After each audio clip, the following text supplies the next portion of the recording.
Is Mrs. Eileen Lou McCormick. Mr. Patton is in the room. He's just out of the in the building. He's just out of the room at the moment.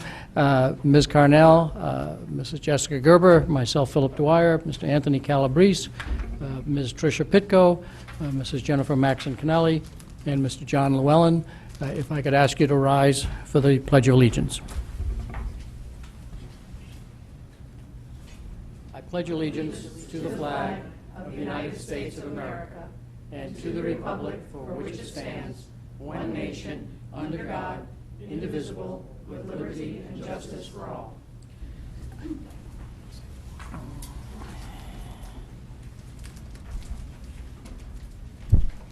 So up first are our student reports. We have two individuals with us. Mr. Nene, do you want to tell us about Ludlow? Sure. So since we last met, here's a roundup of events that went on. The a cappella night happened with students from both Ludlow and Ward and the middle schools. There was a community college fair and a sophomore dance.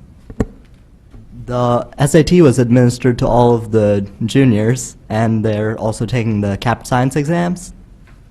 The winter concerts were on March 8th and 9th. And, sorry, just scrolling my notes here.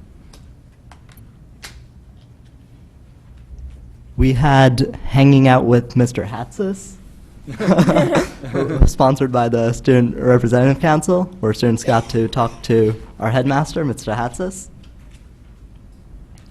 And coming up in the future, we have Battle of the Houses at Ludlow on March 31st, and a college fair on the 22nd.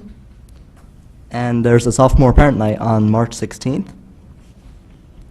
And also, we had International Day on past Friday, where teachers presented their experiences abroad or other international experiences they may have had. And in sports, Ludlow is going to the Division II state finals for, or Fairfield, sorry. Fairfield's going to the Division II state final for hockey, boys hockey. And our boys basketball team made it to the quarterfinals in basketball.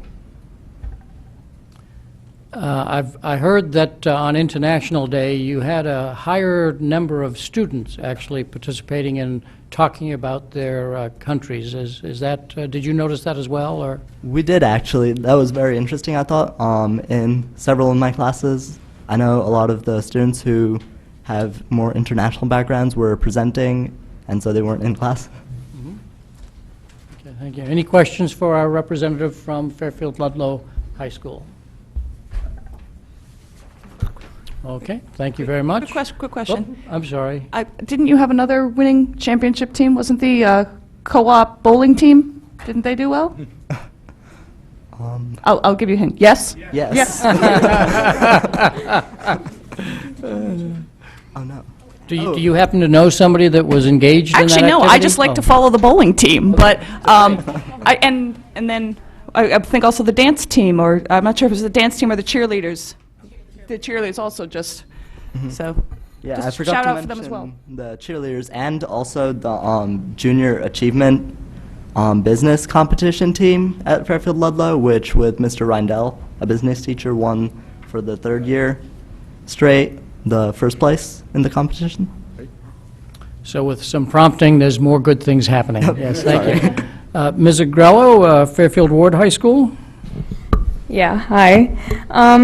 So March 2nd and 5th were the first two SATs, the new and improved version at least. March 2nd was the school administered, and March 5th was another one that you had to register for. I took both. March 5th, there included the writing portion, which was optional. However, the school-administered one did not include that. Today, the 10th graders completed their capped science tests, and I heard that they all just need to go home and have a good rest after all that. Last week we had our blood drive. A lot of kids were involved, and it occurred in the small gym. We exceeded our previous highest score of 43 pints. This time we collected about 52 pints, which was highest collected total to date. The Red Cross is very pleased with our outcome. Over the course of 3 weeks, we've had seniors being registered as voters. The total number of voters we got was over 225, ages 17 to 18. So we're very pleased with the amount of participation being put into this. We finished our course selection sheets. We submitted that to our guidance counselors, and they're making sure we have all of our courses for next year. The 9th and 10th graders had a dance on March 11th, also known as Sadie's. Girls basketball made it to their finals. Congratulations to New England wrestling champions Tim and Charlie Kane. That was a huge achievement. I saw that everywhere on Facebook. As Mihir said, the boys co-op hockey team for both Ward and Ludlow made it to their state finals, and we completed the national Latin exam. Also, congratulations to Ludlow for their first place in the Junior Achievement Business Program, of which Ward also participated in. Lastly, the Student Forum is preparing for the Battle of the Houses, which will be taking place on April 1st. We're trying to get a lot more participation in this time, which seems to be very successful, as a lot of people are coming up with new ideas to get particularly the underclassmen more involved. Do you normally do the Battle of the Houses on April Fool's Day? No. Last year we did it April 9th, I believe, around the time before April break started. Right. So. Any questions for our representative from Ward, Mrs. Lou McCormick? I have two for you. I know, this is amazing, right? First is regarding the junior achievement, because it's been mentioned twice now, and I would love, what was the project? Can you give us some color on how you all did so great? I don't have as much information about this. I could get back to you. Mihir, do you have? Well, I'm not completely familiar with it, but one of my friends is actually on the team that won, and from what I understand, the competition is that they're given a business problem, and they're supposed to come up with a solution to it and do the analysis of the costs and things like that. And your second question? Love to hear about it. That sounds really exciting. And then the second question was regarding the SATs. It's just been so anticipated, and you guys were the first to take it. So I would just love to hear I don't know if you had a chance to talk to people before. I'm sure you did old tests and such, and how it compared to the old one, and how it was taking the full versus the full with the essay, and that whole experience. Yeah. Yeah, it's definitely different from the old SAT. The new SAT is more application-based. You have to know what it's on. You have to know what you're talking about, essentially. You have to know how to apply everything. It's not just you are given equations and you have to just plug in the numbers and calculate. It's more like creating equations that fit the certain scenario, or knowing how to use grammar. The essay was particularly different from the other one. The first SAT, I believe, was you take a stance on a subject and you defend it, normally like a normal essay that you would write in English class. The new one was more of a rhetorical analysis, you are given a piece of writing and you have to dissect how the writer uses author's craft or figurative language or literary analysis to emphasize their point. So would you call it more analytical? Yeah. And more application-based Yeah. versus just content? Right. Yeah. Okay. Other questions from any board members? Mr. Llewellyn? Actually, following up on the SAT, you said you took it basically a couple days apart. Other than the writing, were they the same, or did you feel that one was different from the other? I feel they were essentially the same. They were both really long. The one on Saturday was about 5 hours long, so all I did afterwards was sleep. I don't think there was really any difference other than like the questions asked.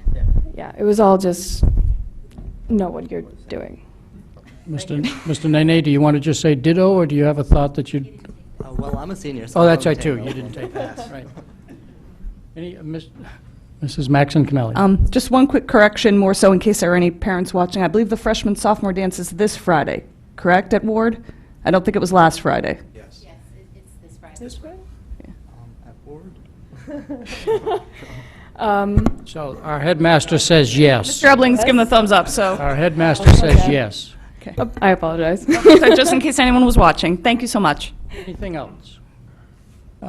Thank you very much. If you want, you can stay for the motion that cancels school on April 26th in case you object to it and you want to say, no, you want to go to school instead of having a day off. But you're welcome to leave as you want to. We're at the moment time for public comment. And so on agenda items that are not a voting item, so please, anybody that wishes to come forward to talk about discussion items that are on the agenda, please come forward. State your name and address. Christine Vitale, 254 Vernon Hill Road. I see the RIASEP survey is being presented again. It feels like it was just presented yesterday. I just want to add, I spoke about this the last time it was before this board.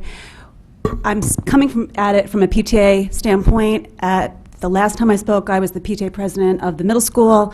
I was the PTA president of Fairfield Ludlow last year, and I will say that we used the data that we got from that survey to really drive programmings.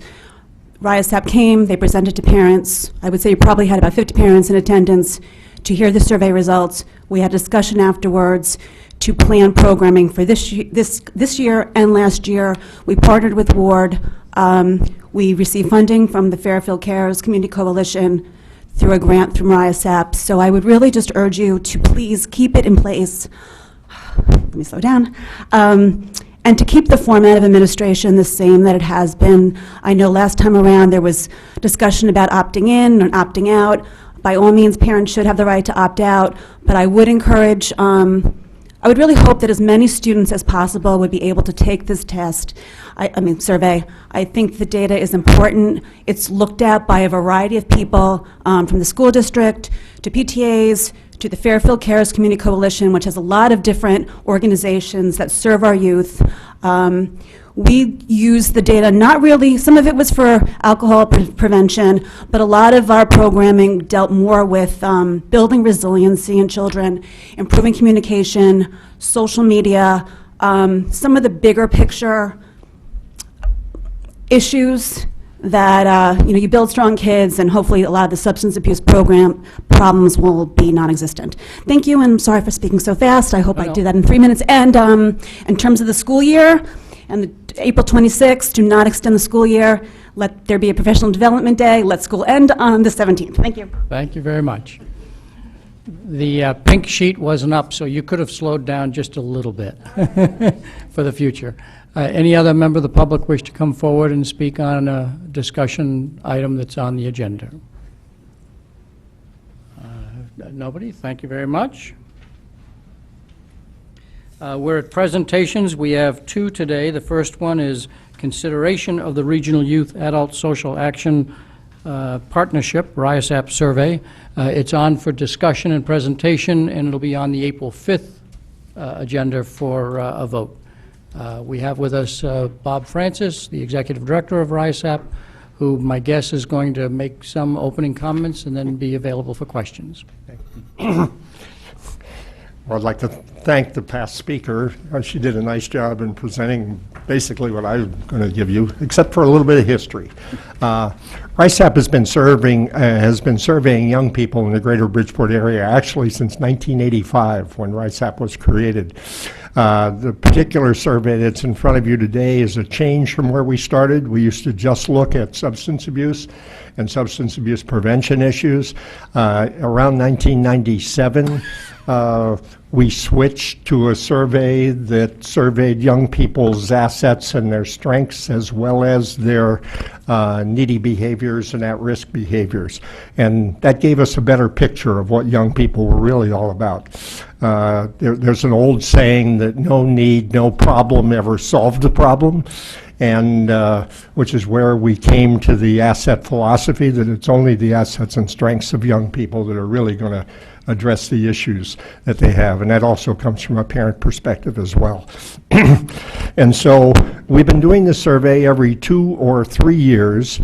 Since then, when she said it was just yesterday, it was 2 years ago. And when you get to my age, the time goes fast enough that 2 years ago does feel a lot like yesterday. And so we're doing the survey again this winter and spring as we're taking a look at it. It's been used the survey comes out of the Search Institute from Minneapolis, Minnesota. They've now done this survey with somewhere around 45 million middle school and high school students across the United States. It's being used extensively by the federal government, by the state government, by organizations like us, and more important, I think, for us is it's being used by each of the 5 communities in Greater Bridgeport that end up doing the survey with us to do their own planning and address the unique needs of each of the communities that we have here. You heard a couple of the ways that it's been used in Fairfield. It's been used for several other things. It's been used to adjust school health curriculum and taking a look at what's important there and adding special elements, as young people's behavioral health issues, either substance abuse, mental health, suicide prevention, a lot of stuff now going on in social media around things like sexting and cyberbullying and things like that. And so things have been adjusted, and a lot of that's been based on the information that's come out of the survey. You heard that Fairfield Cares uses this to a great degree. The survey data was used for a quite large grant that the town of Fairfield got last year in the area of substance abuse prevention. We've done a lot of community education with this. I mean, one of our primary goals of the survey is that we all think we know our young people and know them well, but this gives us a pretty good picture of what's going on. Fairfield over the past 5-6 years has demonstrated an awful lot of improvement in the risky behaviors as they've been going down, and there's been improvement there. And as they go down, we've seen that the developmental assets are going up. So it essentially proves the theory. As you strengthen young people's assets, the risky behaviors end up being reduced as you take a look at it. So 2 years ago, we did 12 presentations, I believe, in Fairfield to some 600 people or so, educating them about the data that came out of the survey itself. And then there was a lot of follow-up information that came. There were workshops on suicide prevention and mental health promotion. Recently, there's been a lot of work taking a look at opioids and the use of prescription drugs inappropriately. It gives us a good sense of what's improving, what needs improvement, so it really helps in planning. And so I think that gives you a good idea about how the survey's been used. I think the specifics about how it's administered and stuff like that, if you have questions about that, I'd be happy to answer those, and I'd also be happy to answer anything else about the survey itself. I've got copies here that'll be in each of the middle schools and high schools where the survey is going to be conducted. And so it'll be on, and Dr. Teitel, you might be able to think this, I would suspect it'll be on the Fairfield Board of Ed website for viewing. It'll also be on the RISAP website for viewing, ryasap.org. And as was heard before, it's an opt-out that parents can opt out of the process, and it's just everybody's informed that the survey is actually going to be occurring, and so they get the opportunity. And we have somewhere around 1% opting out over the years we've done the survey in the Greater Bridgeport region. So, And the survey that he's talking about is in your packet as enclosure number 1. You're finished with your presentation? I'm all Okay. finished. Questions from the board on this, so that you have the information that you need in order to vote on April 5th? Mrs. Maxon Kennelly. Just two questions. If you could clarify exactly how many kids, in terms of section numbers, are actually taking it. And then secondly, not to, but through the chair to Dr. Title, if you could just explain how the opt-out opportunity gets communicated to parents. If that's just going to be as part of an Infinite Campus Blast, is it a letter that goes home through the health classes? But those were my two questions. okay. On how many students take the test, it's about a 25% sample of all 7th through 12th graders. It will occur, I think, in all 5 schools that were taking the survey. So, I think last time we did this, we weren't quite as Infinite Campus savvy as we are now. So I think we'd have to take a look at, we try to do as much electronically as we possibly can. So I think my advice would be, just looking at folks out there, that we would send something home on Infinite Campus, direct them to this, and go from there. That's how we do it. Thank you. They're nodding out there, so I guess I got the right answer. Other questions, Mr. Llewellyn? So a clarification on that, please. When you say send something home through Infinite Campus, will there be an attachment sent out? Or what is that exact process? Because I know 2 years ago, the board had voted to have it proactively sent out, but there was a snafu and it didn't actually get sent out. So I'm trying to understand how it will be sent out specifically. Will it be an attachment via email? Or is it something someone's going to have to kind of log on and find? Well, no, we can send a message with a, attachment right to it. We don't have to have people log in to get to it. Okay. So I don't think we would, I think we'd want to have it so that people wouldn't have to log into the portal to see it. Okay. But it all depends on what way the parents have asked to have the communication. Some people want it by email, some people want it by text. It goes on whatever the system is that the parents want. I don't remember from 2 years ago what happened, but, we want to make sure that everybody gets it. Okay. Thank you. Any other questions by board members? Ms. Carnell, followed by Mr. Patton. How long does the test usually take the students to complete? it's a class period. Okay, so I think this. Our class periods have doubled, so Yeah. now it's a half a class Oh, they period. have, it's half a class period, excuse me. Right. For the- 40 minutes or so, 45 And I should know minutes. that, my grandson's a freshman at Ward, so I know they've doubled. so- Right, we have 85-minute periods now, so. Which brings me to my next question. Thank you. I know 2 years ago, I myself brought up the issue of kind of debriefing with the students after they take this test. And unfortunately, the pushback was there wasn't enough time. And I know this might not be your decision, but now that the classes are timed differently, is that an option for the teachers? Through the chair to Dr. Title. Well, is it a timed thing where they, No, it's so- essentially what they complete in what would be a half a class period. All the students generally finish it, in that period of time. It's anywhere from 30 to 45 minutes is normal for taking it. I'd like to make a comment about the debriefing part. You would want a teacher, to debrief who was skilled in, sort of going through the issues. You never can tell, what exactly might come up. That's exactly my point. So Yeah. if it's being given by certain teachers, Yeah. is that an option, Dr. Title? I don't know. Yeah, we've never Defer to heard the of, folks in we've the never schools on heard of that. an incident after Right. the survey was taken. I don't believe you've had that experience in Fairfield, and we haven't had it in the other 4 communities either. Have you surveyed that? Have you asked kids as they walked out, or is this just meaning feedback? Has never We've come to- often come back, the survey usually fosters focus groups with students.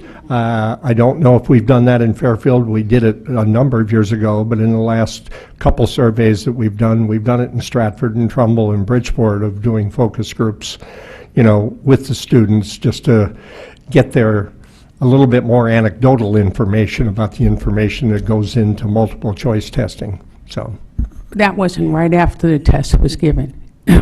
It was, No, that was there were probably weeks that weeks, passed. okay. Yeah. So I was just wondering if you've ever looked into that, how students feel about some of the things that are brought up. I think there's some very Yeah. interesting topics that to middle school and high school kids could be Yeah. very, It's interesting, when you give the data back to students, they generally think it's actually worse than what you reported, not better. And I think there is some sense on the part of people that, everybody's drinking, everybody's using drugs, and some students like to talk that way, and in fact, those numbers are generally not all that high, so some of it comes as a surprise to the students. Mr. Patton? And actually, to answer our health class, when the survey is given through the chair to Dr. Title, it's only a half a period anyways now, right? Or is it a full 85-minute period? They're in the skinnies, right? Right, so that would be the half a It's half, period. so they wouldn't have more time to do anything. Yeah. Not skinny, I'm sorry, it's politically incorrect. Mini, not skinny, so you would be restricted to that length of time if they're given in health class. But I think there's, we would want to administer this in accordance with the way it's supposed to be administered. And if it was supposed to be administered in a 42 or 44-minute period, to keep it consistent and be able to compare the results to prior years, you'd want to keep the testing conditions as similar as possible. That's one of the benefits of doing this every couple of years is you've developed trend lines. I remember the presentation that you gave the board after the last one, and you're able to show some trend lines in there over a period of time. So we wouldn't want to change the testing method too much, because then you might wonder whether the results are really comparable. That's right. Did you have another question? Yeah, Mr. so Patton? my question was, in terms of, I assume that the one we have in our packet is the current test that will be given compared to the one that was, again, say 2 years ago. It's the exact same one. It's the exact same one, okay, because you mentioned things like sexting and what, and I saw the supplement, but it seems like that stuff, I seem to recall, was in the last one. It was. Okay, so the test is exactly the same. Yeah. That's it.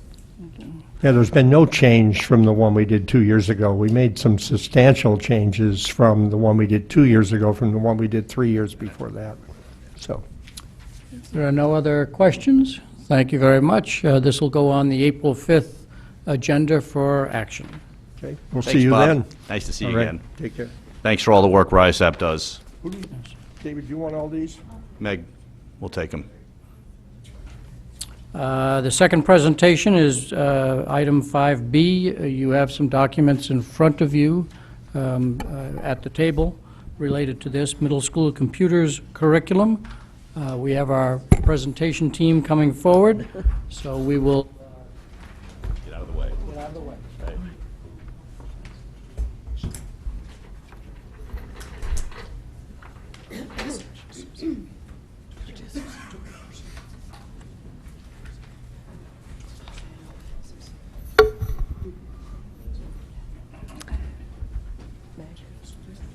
And for the benefit of the TV audience, please introduce yourself. Yes. I'm Dr. Meg Boyce. I'm the Director of Secondary Ed. I'd like to give a little bit of feedback, and then I'll let the teachers up here, I'll introduce them, and then you can do the presentation. What you're going to see tonight are two curriculum documents for the two computer application courses that we offer in the middle school in grades 6 and 8 that are part of the Unified Arts rotation. And just to refresh your memory, I know most of you know how that works in the middle school. In 6th grade, in the Unified Arts period, students take a computer applications course, family consumer science, art and health, in about marking period rotations, about 9 weeks each. In 7th grade, tech ed replaces the computer course, and they still take family consumer science, art and health. And then in 8th grade, students have some choices. They have to take health, and they're allowed to choose from a list of courses, including the computer class you're going to see tonight, family consumer science, art, and tech ed. So the two teachers who are here are two of our tech integration resource teachers, and they took the lead in working and developing this curriculum. Jen Valensky is from Fairfield Woods Middle School, and Jane Wilson is from Tomlinson Middle School. And I'm going to turn the presentation over to them. Well, thank you. Hello, my name's Jane Wilson, and this is Jen Valinsky. And we'd like to take this opportunity to thank you to be able to present the new curriculum tonight for your approval. As you can see, we're revising the required 6th grade computer class and the 8th grade computer elective class. At the national level, there's an initiative for more computer science in schools. The plan is to empower more students and in a response to educators and business leaders' needs. Right. Locally, in Fairfield, our mission addresses the students' needs in an ever-changing global society. And that, in our efforts to update the curriculum, we're hoping to address this as well. These two organizations are national and international organizations. Both of them have updated their standards recently, and we hope to align with them as well. ISTE has 4 focus areas. We want our students to be creative, communicate and collaborate, to be critical thinkers, and to search on the internet safely. You might recognize these focus areas because last year the library media curriculum used these standards as well in their updates. The 21st century framework is very much like ISTE. As you can see, they focus on pretty much the same type of skills. And these are the skills that we do want our students to develop. All right. We followed the typical development process for revising the curriculum. We worked with our colleagues to examine national standards, technology skills, and there were focus groups of administrators, K-12 teachers, curriculum leaders, and parent groups. All right. And now Jen will share with you the new curriculum. Okay, here we go.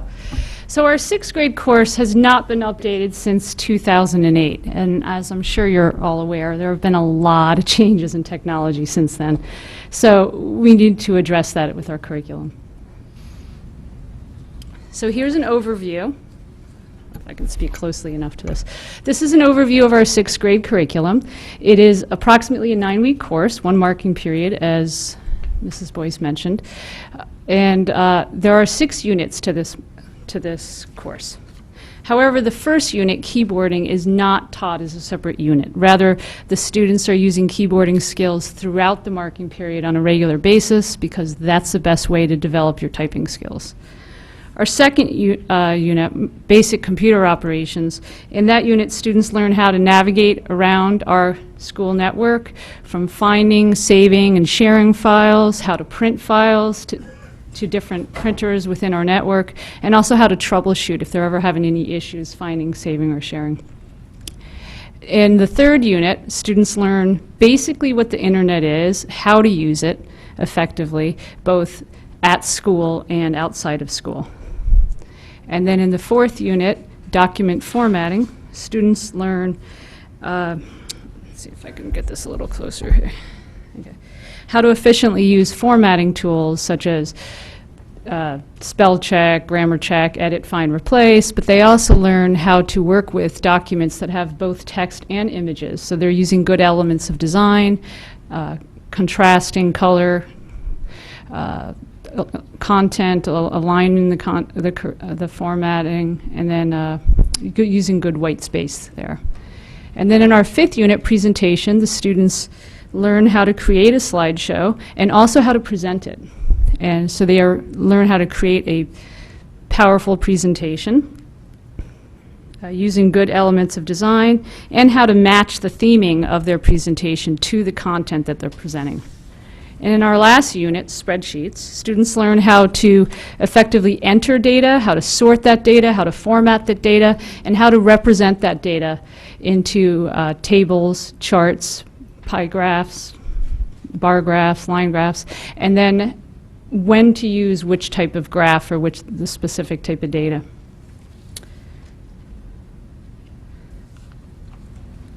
So here are some examples of student work in 6th grade. You can see the first two, the two on the left are from our document formatting unit. You see some good elements of design there. And the one on the right is from our last unit, spreadsheets. And for this particular project, they're given a real set of data, and they're asked to format it and sort it and represent it in a graph. So that's 6th grade. Now, 8th grade, just like 6th grade, has not been updated since 2008, so it's time for a change. And in addition to that, the tech ed curriculum has recently been revised. So we found a little bit of overlap with a couple of those courses in our course. And so we'd like to update our curriculum so we can provide more of a unique, meaningful experience for our students, which leads us to coding. So the reason we'd like to do coding would be helpful is, as you may know, there's been a huge increase in access to interactive websites and mobile apps that all of us have access to. And this has led to an interest and really a need for us to learn not just how these work, how these websites and apps work, but how they're created. So with this curriculum, our coding students could be our future web developers, they could be our future app designers, or at the very least, they can help troubleshoot any issues they encounter with websites or apps. Here's an overview of our 8th grade curriculum. In the first, there's 3 main units, and it's a 9-week course, 1 marking period, much like the 6th grade course. However, this one is an elective course. There are 3 main units. In the first unit, we introduce students to what computer programming is and how that relates to the coding that they'll be learning in class. They learn how computer programming requires exact, sequential, logical work. And then in Unit 2, they start to learn some basic coding commands so they can create a graphic design or image. And then in the 3rd unit, they start to learn some really complex coding commands, and they can create an interactive program which would require the user to input some information, and then the program responds based on the input they put in. So here is a student project from Unit 2, and yes, this could be done on pen and paper or Microsoft Paint or Apple's brushes, but what's really special about this project is this student did it entirely with code. This drawing was done entirely by code. So he had to figure out which coding commands to use to create all these different shapes and colors. So there's some great math skills in there. Here's another student project, and we've kind of zoomed up the code so you can get a better look at the code. Now this student, she decided to do a design instead of a drawing, and you can see she's used quite a bit of repeat commands and some XY parameters there, working with the coordinates, and she's used some pen commands as well, pen color and size. So both our 6th grade and 8th grade computer classes will be evaluated with projects, much like what you've seen examples of, and they'll also be evaluated during each unit with formative assessments.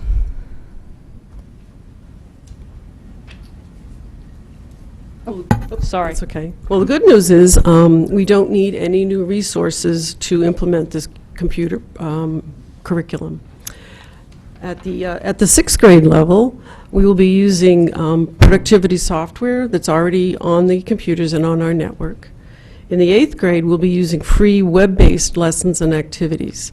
Some examples of these might be Khan Academy or code.org, and I think we've probably all heard of Khan Academy. Code.org is a website developed by the government, and it's specific in its quest to offer more coding opportunities to schools.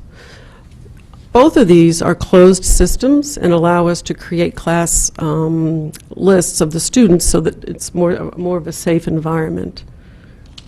All right. And so we're very excited about these updates, and we can't wait to implement the new curriculum. And again, we want to thank you for the opportunity to allow us to come and present it to you tonight. Thank you. I don't know if they're going to There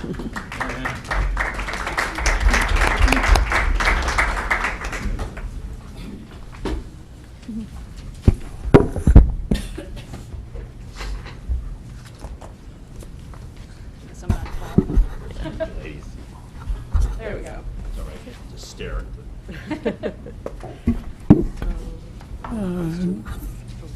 Dr. Boyce, do you have any final comments that you wish to make, or go to Q&A? Well, why don't we go to Q&A, but I do want to, again, thank these two teachers who really led the charge on this and did most of the work in pulling this curriculum together. And they are but a small example of all of the teachers who work on curriculum documents from various disciplines. So we thank the two of you, and please extend our thanks to all of the teachers who work on curriculum. Mr. Patton, followed by Mrs. Gerber. Through the chair to Ms. Valensky, who handled the 6th grade changes. So based on, sorry, it seems like the mic is really loud tonight. Based on what we just saw, and as Jen and I know, we have daughters who are friends who are in the 6th grade, it doesn't seem like what you showed us there is any different than what we viewed going on this year. So has some of this already kind of been implemented? Because I know this year there's been changes than my older daughter when she was in 6th grade. It's very similar. One of the main differences is the keyboarding. We're seeing students coming in with more and more keyboarding skills as it's being implemented more in elementary school. So what we're doing is the keyboarding unit is more differentiated now because it'll meet the students at their level, and so it's distributed throughout the marking period. So that's one of the main changes. Plus we get into more depth in certain units, depending on the ability that the students come in with. So it's more of like a modified version, but it is similar with the 4 main focus areas. So whereas before they might have learned things in Microsoft Word and PowerPoint, but the projects might be more in-depth in the new curriculum? Yes, we've also added online drives and internet. Internet has changed quite a bit. We do. I can't speak for all the teachers. Yeah, there's a lot more internet safety, and we are using some Google Drive, so we're comparing the applications in Google Drive to Word, PowerPoint, Excel. If I could add to that, one of the things the teachers pointed out to me, which is certainly a valid consideration, is because this is offered throughout the school year. Some students take it in the beginning of the year, new 6th graders, some take it at the end of the year. So we wanted to design a curriculum that ensured the same experience, but also allowed enough flexibility, because sometimes the students by the end of the year have developed more skills in certain areas than the students who took it when they first walked into middle school. So there is enough flexibility in this curriculum to do that. That's actually good to know. It's, that we're very flexible to that. That makes a lot of sense. My second question to either Mrs. Valensky or Ms. Wilson is on the 8th grade curriculum in terms of the coding. I know you've got these 2 websites that you're saying that they're going to get a lot of their material from. Is there a specific I mean, back in the day we used, basic programming or whatever, and in college it was like Fortran or Cobalt or something. So is there a basic language for the coding that we just saw that is... That was done with Logo. Yeah, I don't know if you saw the little turtle. Okay. Yeah, those 2 examples were done with Logo. And we didn't want to specifically mention any one particular code because coding changes. I mean, what's hot today might not be good next year. So now we're doing Logo. We're tapping into JavaScript a little bit and some HTML, but that's phasing out anyway of the industry. So we're just going to keep with whatever. Logo is an easy beginner coding lesson to learn the basic concepts of the coordinates and the spatial relations. And then we may get into further languages. I don't know if you want to add. And we intend to get into JavaScript after that. We do. That would be, given that the more basic language might be Logo, and then the more advanced one might be Could you remember to make sure you speak into the microphone? Again, this is for the TV audience more than anybody else. So the beginning is like unit, whatever it was, 1 or 2 might be the logo as they're getting introduced to how to code and how to match things up and what means what.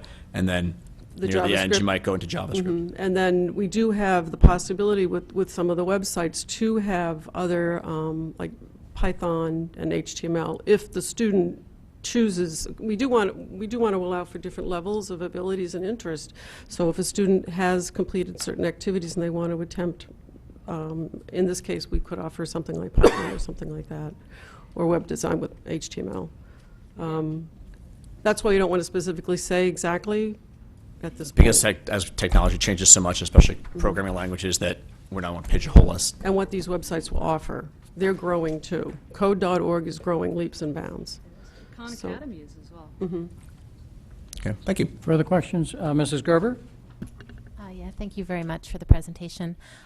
Just really quickly, and this may be through the chair to Dr. Boyce perhaps, with the 8th grade, since it's an elective, do we have a sense of how many students we'd be looking at? Like, No, in talking with the principals, my understanding is the students rank order what they would like for their Right. electives, and then it's a matter of the administrators try to meet as many choices as they can. So I think, I don't just think wonder they- if something like this might attract more attention. I think it So probably will. Would there be an interest in perhaps upping the number, or just if you had any thought moving forward of how you were going to do Well, that, or these- just kind of wait and see, I guess, for now? And Well, see we what- really have to wait. I think it will build over time. Right. Our tech integration teachers spend part of the day teaching, but they also spend part of the day assisting teachers in the classroom designing technology. So we have a balancing act, Right. and they have to meet both needs. But I think we'll see how it goes, and I think it will be quite popular. Okay, great, thank you. Ms. Pitko, followed by Mrs. Maxon Connelly. You actually started to answer one of my questions. Looking through, I'm an 8th grade science teacher for Region 16, and I'm curious, when you do something like presentation, do you offer them choices of PowerPoint, Google, Prezio, to get familiar with it and how to properly use them? I think it depends on the marking period that they're taking the computer class. In the beginning, the first marking period of the year with our 6th graders, they all say they've done PowerPoint, but have they really done PowerPoint? And so we really work on teaching them PowerPoint, then we compare it to sometimes we Google Slides. And as we get later on in the year, and particular Jane and myself and our other colleague at Ludlow, when we do projects where they are allowed to present, particularly in 8th grade, we do give them a choice. And I've seen that. Some students may choose Prezi, some may choose, PowerPoint or Google Slides or whatever they're most comfortable with. So I think my next question that goes with that goes to Dr. Boyce. At what point in the curriculum do the students learn how to cite their work so that when they do a presentation, they know that if they borrow a picture from the internet, that they cite it? I believe you cover that, don't you? We do. They learn in elementary school, but the level of citing in 6th grade we do teach them hyperlinks. We do teach them how to create an embedded hyperlink in the PowerPoint slides, and they are taught to that. And there are many projects that we collaborate with teachers, and every time they use an image, you got to give credit to it. So I have one more question. At any point, is there any 3D printing going on or Tinkercad throughout the district in the middle school? That's being done by the tech ed curriculum. They have in the 7th grade course, which is a required course that every student gets. One of the rotations is they do use, the students not only get to print, but they get to design their own. They get to use CAD software and create their own little, it's like a little keychain. I've kind of started to get into the coding, and any thoughts maybe a makerspace where the kids could be more involved outside of their, in a study hall? Our library is working on that right now. Awesome. I believe, yeah. Is that it? Okay, Mrs. Maxon Connelly? Okay, a couple of questions. First, regarding the grade 6 curriculum in Unit 3, what jumps out at me is the one about internet safety. And I'm kind of assuming, but I still would rather ask, that you're very explicit in terms of beginning to introduce them to that whole idea of that footprint that they're leaving and the sharing of data and what they're clicking on, because I know well, certainly, especially at the high school level, that you open up a computer screen and the clicking that starts while you're teaching, I mean, obviously I'm sure that's more guided, but that idea of the footprint, of the sharing of data, I assume that that's a very explicit part of the instruction. It is, and it's not just in 6th grade computers. We have it posted in every lab. We have the sign that says "Think" before you use the web. true, helpful, inspiring, necessary, or kind? I mean, what are you doing? Because once it's there, you can't take it back. And we actually, I think all 3 middle schools, we have Detective Beth Arizari come and speak to our 6th graders about internet safety and what digital footprint are you making. That's excellent. Okay, thank you. A couple of other questions. Let me just find it. Actually, to Dr. Boyce, just curious, with the online form for parent feedback and then the focus groups, I was wondering a total about what kind of numbers did you have in terms of feedback from parents? Do you know, did you get any online feedback? The online? Yeah. It was probably about 10 or so. All right, they were looking at the feedback. They had 10, I think we had 5 or 6 parents attend the focus group. 6 parents. 6, okay. I'm going to hope that's a really just positive, they had nothing to add because it was so good. I'm hoping. I mean, I think it's excellent. Actually, It was superlative comments from the online group. we did Yes, have a they were. few, we did have some feedback, especially from one of our parents of the focus group who works in this industry, who had some recommendations. Can you summarize it was a valid one that we had overlooked? Yes, we had mentioned in Unit 2 how the students learn to share information, through the H drive, the P drive, and he had mentioned online drives, and I'm thinking, wow, I can't believe we didn't put that in there, because we do teach them online drives also, but he caught that for us. Okay, thank you. Then my next question, well, first of all, I was thrilled to hear that about the PowerPoints, just as a bit of feedback. Comparing one district to another, Fairfield makes great PowerPoints. I have the number of districts of adults who can't make a good PowerPoint and use that white space well. It's crazy. So I think it's wonderful that they're going to get that throughout this. But my next question was, how is this now going to impact the high school? Because obviously now kids are going to be coming in with different levels of knowledge. I would hate for them to have to then hit the ground, and while peers might be catching up with them in a high school course and they have to spin their wheels for 6 weeks, how are you going to meet that now? Well, we did invite some of the high school teachers to meet with us as our own little focus group with them, so they knew what was in the curriculum. There is a gaming and coding course in the business department that I think this will give students a little bit of a jump on before they take that course. It's certainly what they can do in 9 weeks doesn't begin to compete against what the business department can do in a semester course. But I think I would expect there to be more interest perhaps in that course, and certainly a higher level of ability to get into that course than there has been in the past. That would certainly be one positive aspect of it.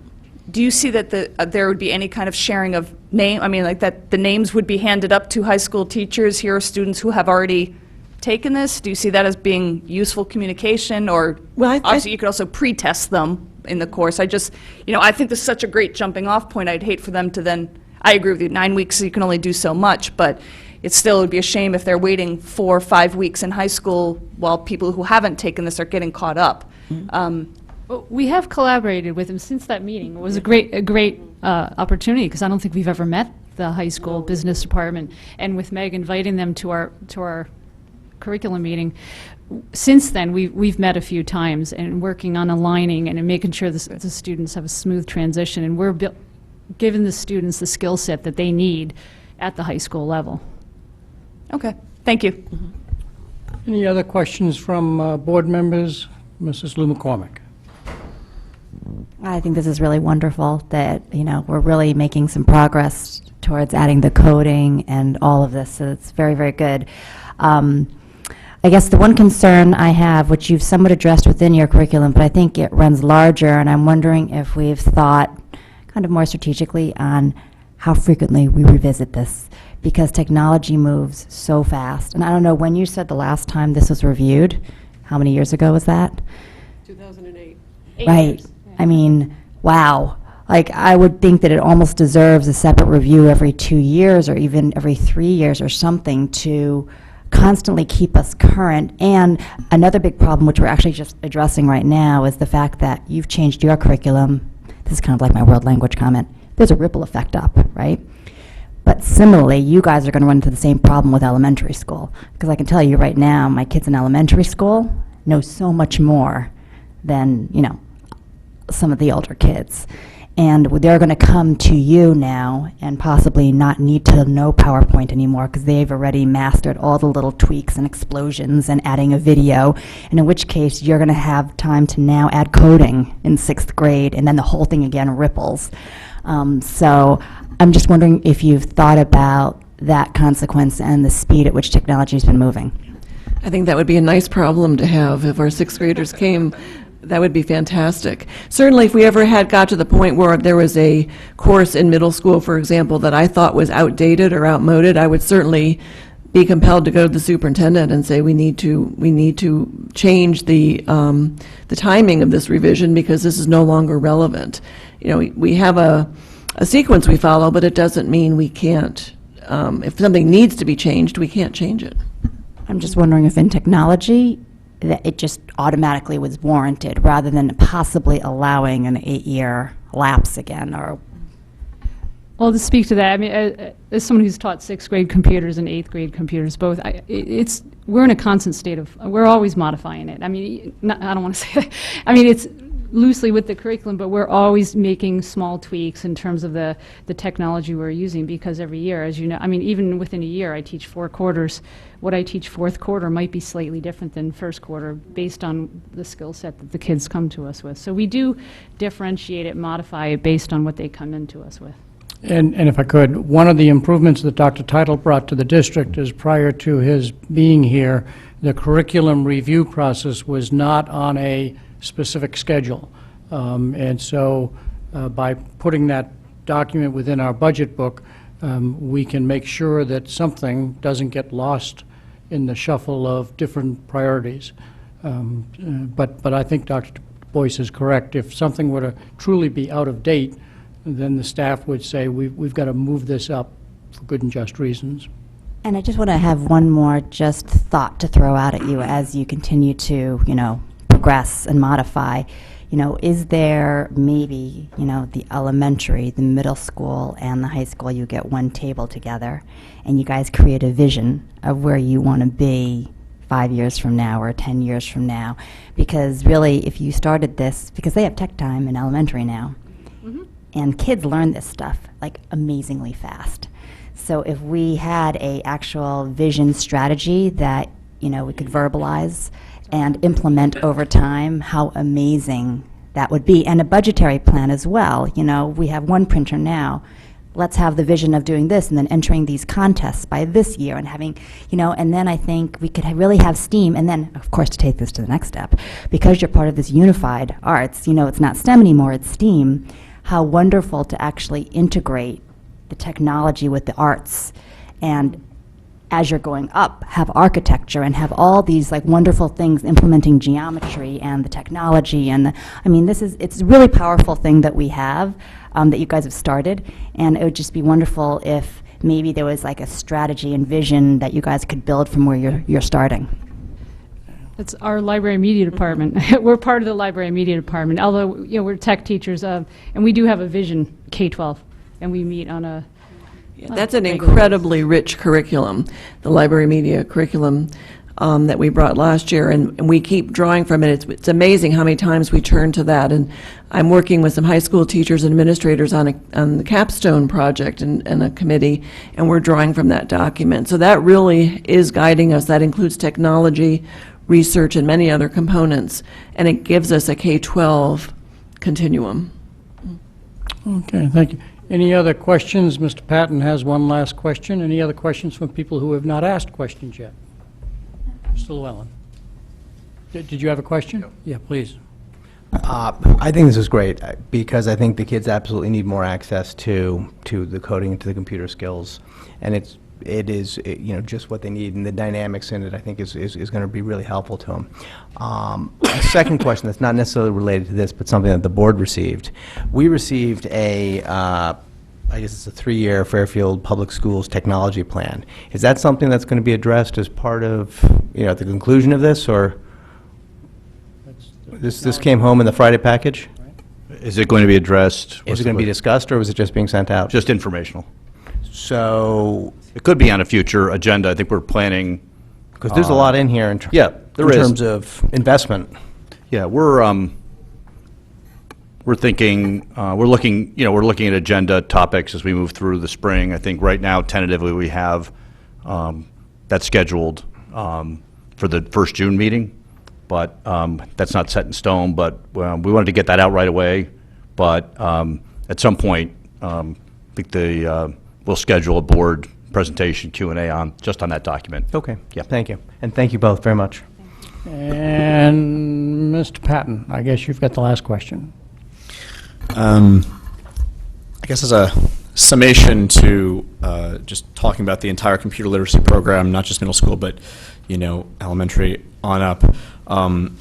The old question that always used to come up was Mac versus PC. I know Mrs. Valensky and I have had many conversations on this subject. I know the high schools both have Mac labs. So, and I'm not sure how those work in terms of, are we teaching certain Mac skills in those labs or certain classes and whatnot. But on the middle school level, most of the core things that you're teaching are pretty much all Microsoft Windows-based PCs, correct? Are you talking about the 6th grade class? Well, middle school, so 6th, 7th, and 8th grade. Well, in the 6th grade, they are predominantly the Microsoft products. But as Jen mentioned, we do have the Google applications available to us in middle school. So we do use those, and the students do learn how to use Google Docs, Google Slides, Google Spreadsheets. So if there's 2 platforms there that they're working with, and they're very easy. I guess in terms of software, right. In terms of platforms or coding, I mean, in general, it's not much different to code the language on one versus the other. We have PCs. We don't so have do we any. right? So do we teach the kids on Macs at all in middle school, or not really? No.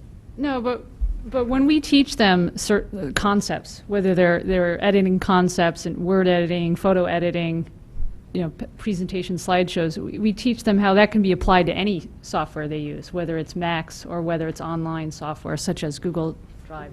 So we try to teach them the universal concepts that they can transfer to any application.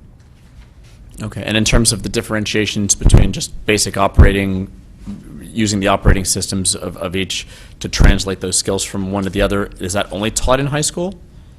Or is that more we don't teach that at all, that's kind of like they might learn that at home and then we offer advanced stuff?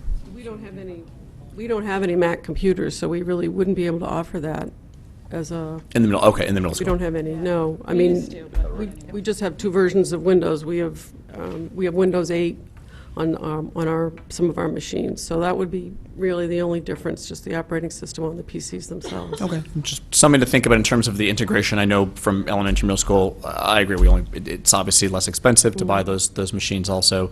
But in terms of the whole, as we talk about the whole global society thing, that phrase gets thrown around a lot. As Macs become more ingrained in our society, especially with the iPhones and tablets and whatnot, it might be interesting to see if there's a way to integrate something. I don't know. I know, I have a Mac at home, so. I know what you're saying. Thanks. If there are no further questions, this will be on the April 5th agenda for action. Thank you all very much. At the last meeting, we reviewed to delete a few policies, and so Mrs. Maxon Kennelly, do you wish to, let me give you the opportunity to make the motion. The recommended motion is that the Board of Education approve the deletion of policies 6010, 5340, 3530, 4240, 3540, 3520. Do you wish to move that? Do I have a second? Mrs. Gerber, I'll give the courtesy to another member of the committee. Any comments that you wish to make as the chair? Just a reminder that these do not involve any content changes whatsoever. As you're looking at it, the first draft is the one being recommended for deletion. On the back side is the one that is being maintained, most of which, if not all, are being renumbered in case that throws you off at all. That text in blue alerts you to a change in number. But again, these are not about content changes. Okay, questions from the board on these deletions? And then we will go to the public if there are no questions from the board on these deletions. Item 6A. Then to the public, are there any members of the public that wish to address the board on item 6A, the deletion of the policies that are listed there? Seeing none, back to the board. Are we ready for action? All in favor, please raise your hand. It is unanimous. Thank you very much. We'll be back to you for a first read in a bit. Item 7A is new business. There are actually two separate motions that are required by the state, although the subject matter is the same, but I'll put 7A out for the recommended motion, that the Board of Education approve the Holland Hill educational specifications, in parentheses, for the 2 portable classrooms as enclosed. Do I have a motion? Mrs. Gerber? Mrs. Maxon Cannelli? Mrs. Gerber, do you have any comments that you wish to make? Mrs. Maxon Cannelli, any comments that you wish to make? Dr. Title wants to make some opening comments, but... I'll wait. Okay. No, Dr. Title. It's really a technical move because we're filing the portable classrooms as reimbursable with the state, which we're able to do. It's one of the selling points of doing it the way we're doing it.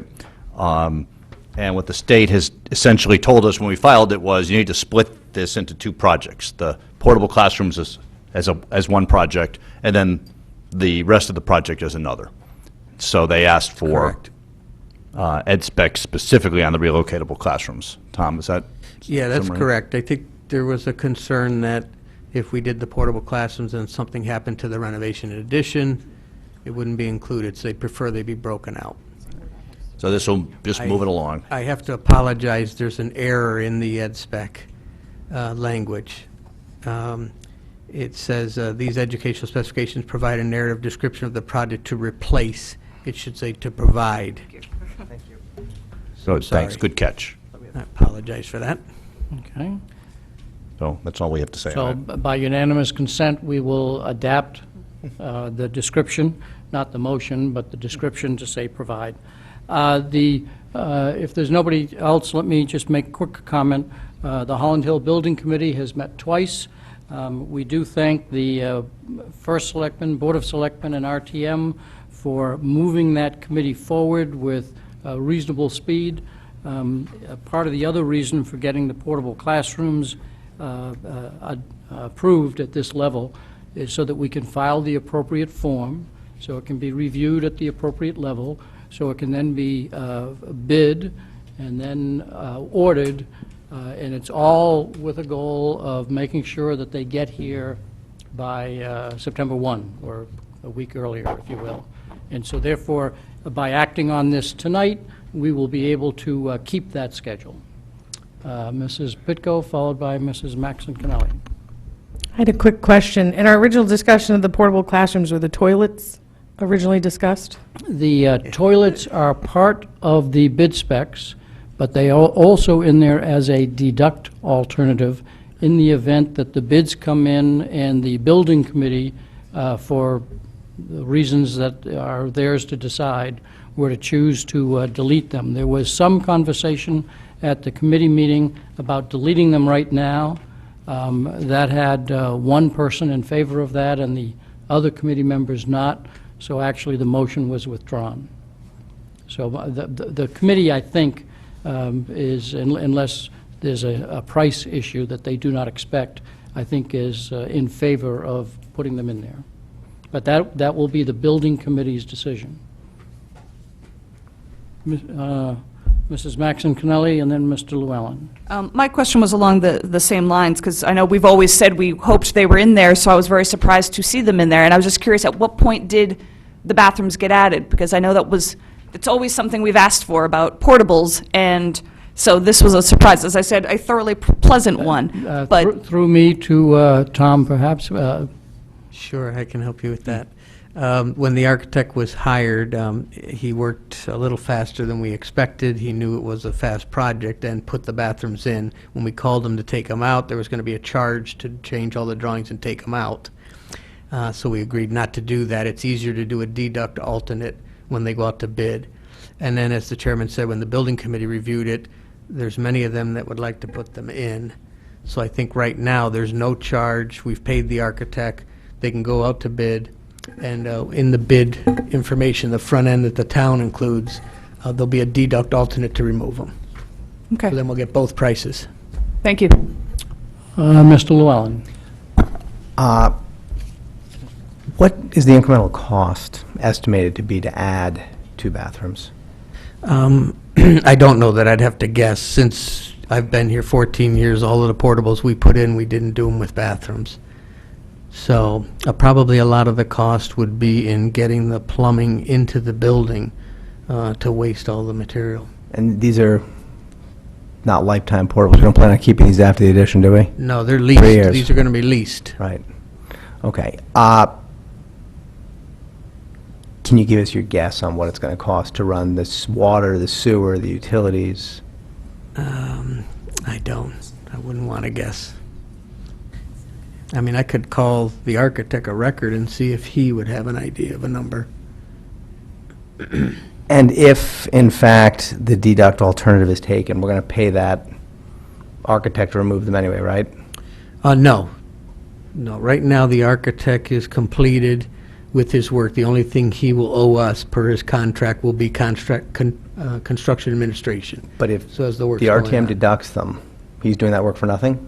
No, it's a deduct alternate, so the drawings go out as is Right. to all the contractors that are interested, and then the front-end spec that the town attaches about the bid and how the town works, there'll be a written section that says, provide a deduct alternate to remove the bathroom work.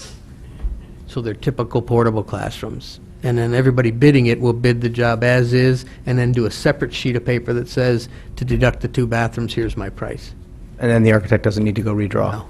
Nope. Everything's set to go either way. Okay. I guess I have a concern of adding bathrooms to something that's going to be there for 3 years when we have no idea what the cost is. We know once it's left this table with these ed specs that it's out of our hands and it goes to a board that seems to be predisposed to installing bathrooms for the first time ever. And these are, what are probably known to be the shortest term portables out there. I'm not sure, have we ever had any other portables that were put in with a finite to patch a time period? The only things I can think of are the 2 annex buildings. They're considered portables, but because they're portable units that are put together to make a classroom, those have bathrooms. But they've been there for, Right, they've been there since 2009. and that was the intent of them, just to be there long-term? Right. They were a larger facility. They had 5 and 6 classrooms, many more students out there. So we agreed to do bathrooms and a janitor's closet, electrical closet. Right. for all. And the location of these 2 portables, I notice, is front side versus behind. Mhm. The reason for that is we were concerned about the site and where the contractors will set up their trailer and work from. And we thought the back is going to be the most viable solution for them to set up. So if we put the 2 portables next to the other 2 and the other one further away, we're kind of blocking the whole back from him getting there. So we walked the site with the architect and the principal and tried to agree on a potential site that they could stay, be out of the way of construction, a kind of a quiet spot. And ideally, it worked out very well because even the building committee has said they're in such a good spot. We may even consider the other 2 in the back to get them out of the way, maybe moving them out front. They might have to look at that. Mainly, if you look at Holland Hill, the whole left side, that hill is ledge. So there's no way to set up there or dig into that area. And the back is where they need to get to. Potentially, the renovation and in the addition will go off of the gym is one of the most viable spots. So we didn't want to go in there and put 2 portables and kind of block that whole area. That was We my tried to assumption. plan ahead. And from a safety perspective? Yes, they've got security fencing around them to protect them. I think the world has changed a bit in terms of security. Bathroom situation, as we know, is not ideal in these other portables because kids have to leave the building and somehow get into the main building. That was never a front and center issue until post-Sandy Hook, to be honest with you. So I think there's some thinking that if the price is right, and again, the building committee has to manage this within the appropriation. So they've got to do this, and they have to lease them for 3 years, and they have to hire an architect, and they got a lot to do. So they have to manage this. But from a security perspective, if we can keep kids from having to leave the portables and go into the main building, that's a plus. And, you know, that was not a huge consideration 10, 12 years ago. The only other temporary, really short-term one we did was the gym in Osborne Hill during the PCB renovation or removal. And obviously didn't have a gym because kids just go in and out from there, so. So is there? I think there's an interest in the security, but I think they're right to see what's the price. If it's outrageous, then I think they'll just bail on it. And is there a budget for this phase? There is a budget for the phase. It was approved at $1.2 about million?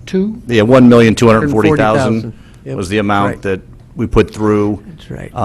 They're in the process of interviewing architects, getting proposals from architects. So they have to manage their budget. And let me explain, the $1.2 million is for the architect and all sorts of other expenses. It's not $1.2 million to be spent on just 2 portables. You said 250 last time we spoke. 250. I'm like, yes, this is a typical project for the school. Right, yeah, 250 is the amount we carried in the project as an estimate. So if this goes over 250, they're going to scrap the bathrooms? They're going to have to make a decision. Some of it will depend on what price comes in from the architects, right? Because we estimated what the architect's fees would be. But again, the building committee has to manage the That's the whole building project. committee's Right. debate and discussion and eventual decision. Right. Yeah. Any other questions? Yeah, I think we should probably remove the bathrooms based on having absolutely no idea what the cost is, but that's one person's view. I'd like to hear from other people about the bathrooms specifically. Okay. Any other questions, Mr. Patton, and then Mrs. Lou McCormick? This wasn't necessarily my first question, but to keep on the subject for a second that Mr. Llewellyn was discussing in terms of the bathrooms and the ed spec, since this is, like a half a page ed spec and very brief, and, most things in a portable classroom are pretty, it's a kind of a pre-existing structure, would you normally put, bathrooms or specific things that portable needs in an ed spec?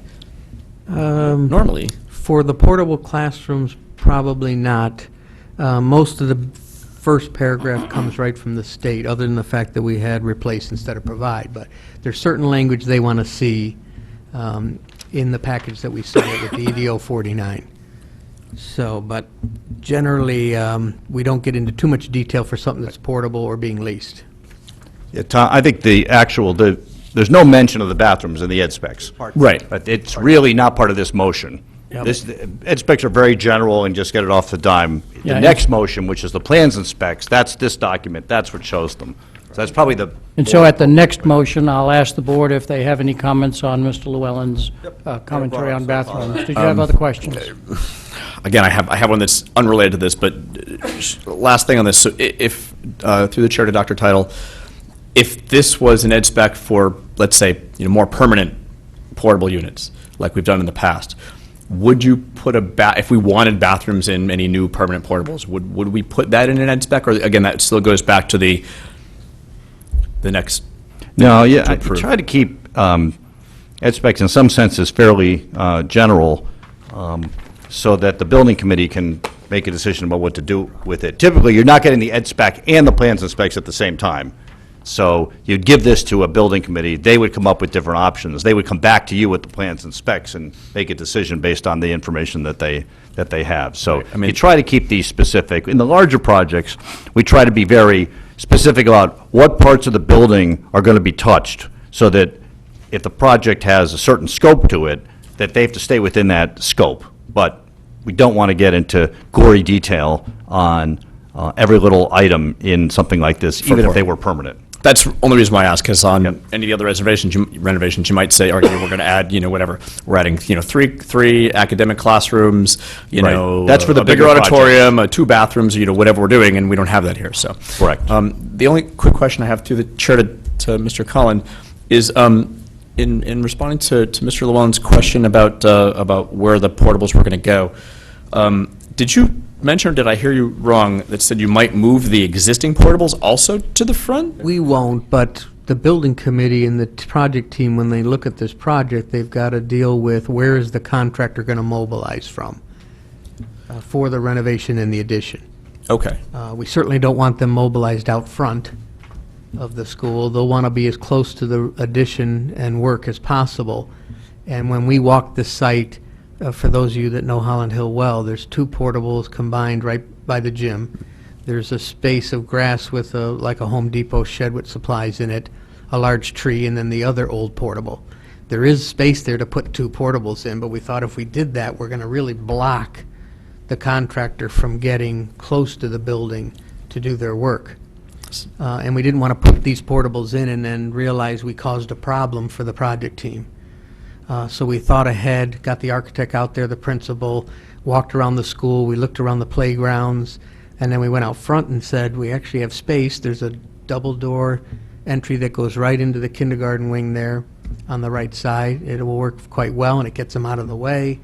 We don't have to worry about construction around them for the school. Your logic is very sound. Just when you said about moving the existing ones, obviously in the past we had said before about moving ones from one school to another school and all that stuff, and you're like, these things aren't meant to be moved, especially not within after the first year or so, I think you had said. So I'm like, wait, why would we consider moving them now?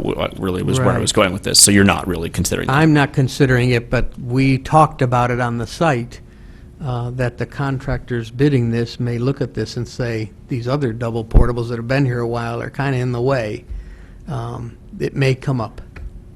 But Again, that's an issue that the building committee will have to deal with. Okay, understood. Mrs. Lou McCormick. So I just want to make sure that these ed specs, by approving them, are not then by default approving the bathrooms, which are unusual for portables. Oh, they'd be the first. So the first motion, which is the ed specs, is not where the bathrooms are mentioned. It is the second motion, enclosure number 3, where the bathrooms are shown. So And if we approve those, then it would say that we've approved funding of the bathrooms without knowing the cost, even though we've never done a bathroom in portables before. And again, that's that a correct? question really for enclosure number 3, but I'll answer it here, is that our job is to say, here's what we're looking for, and in this case, the alternative for the bathrooms, but managing the cost in all those decisions are not in front of this board. They are the building committee's decision.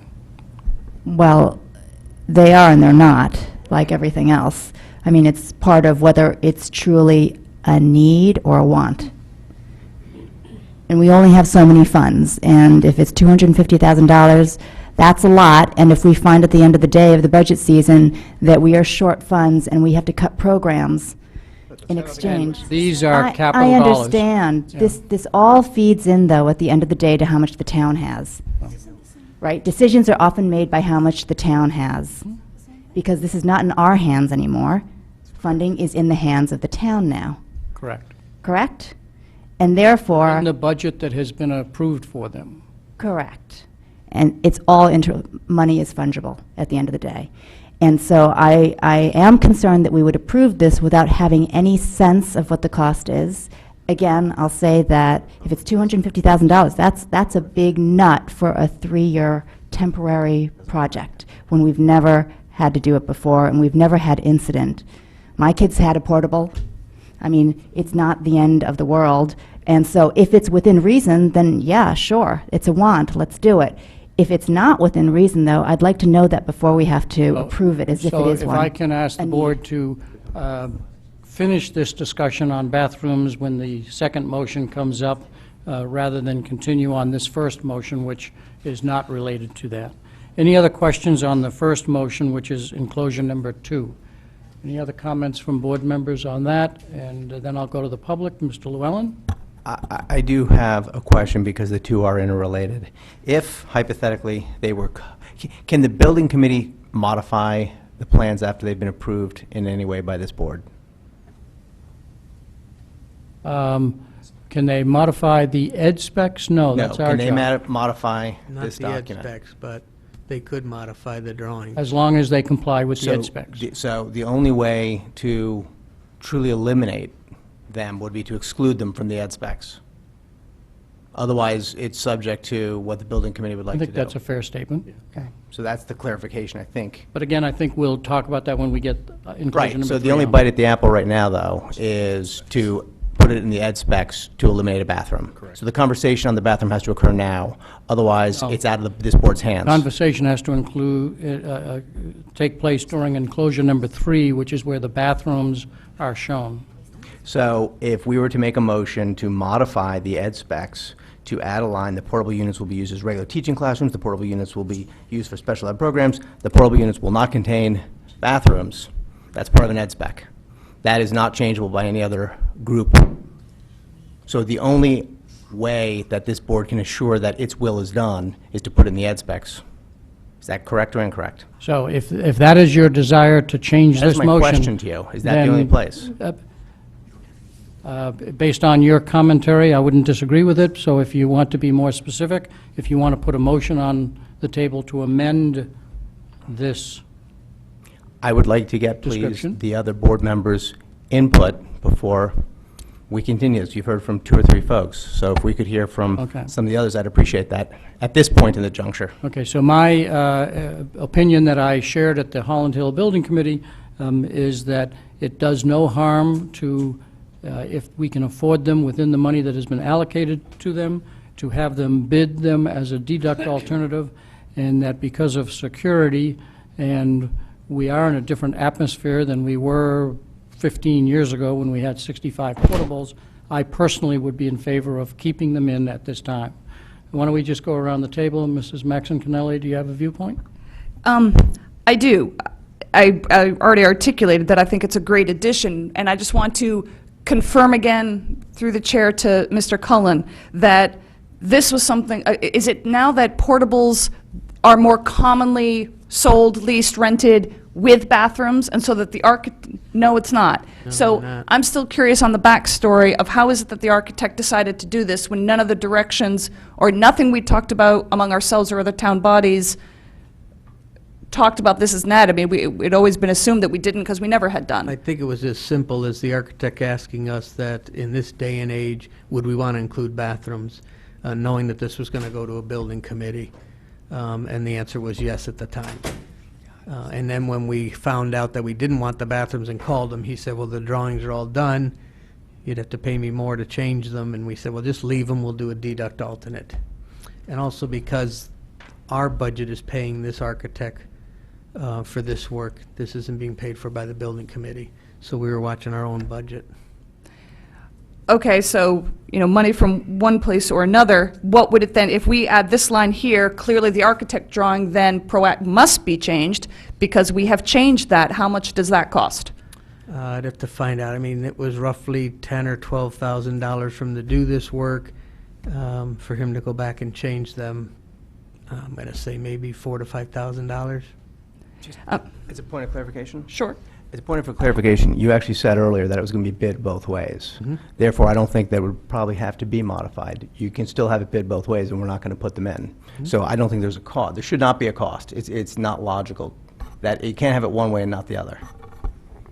Have it bid both ways and only accept the bid without. Except that if the ed specs say no bathrooms, then how can we bid something with bathrooms?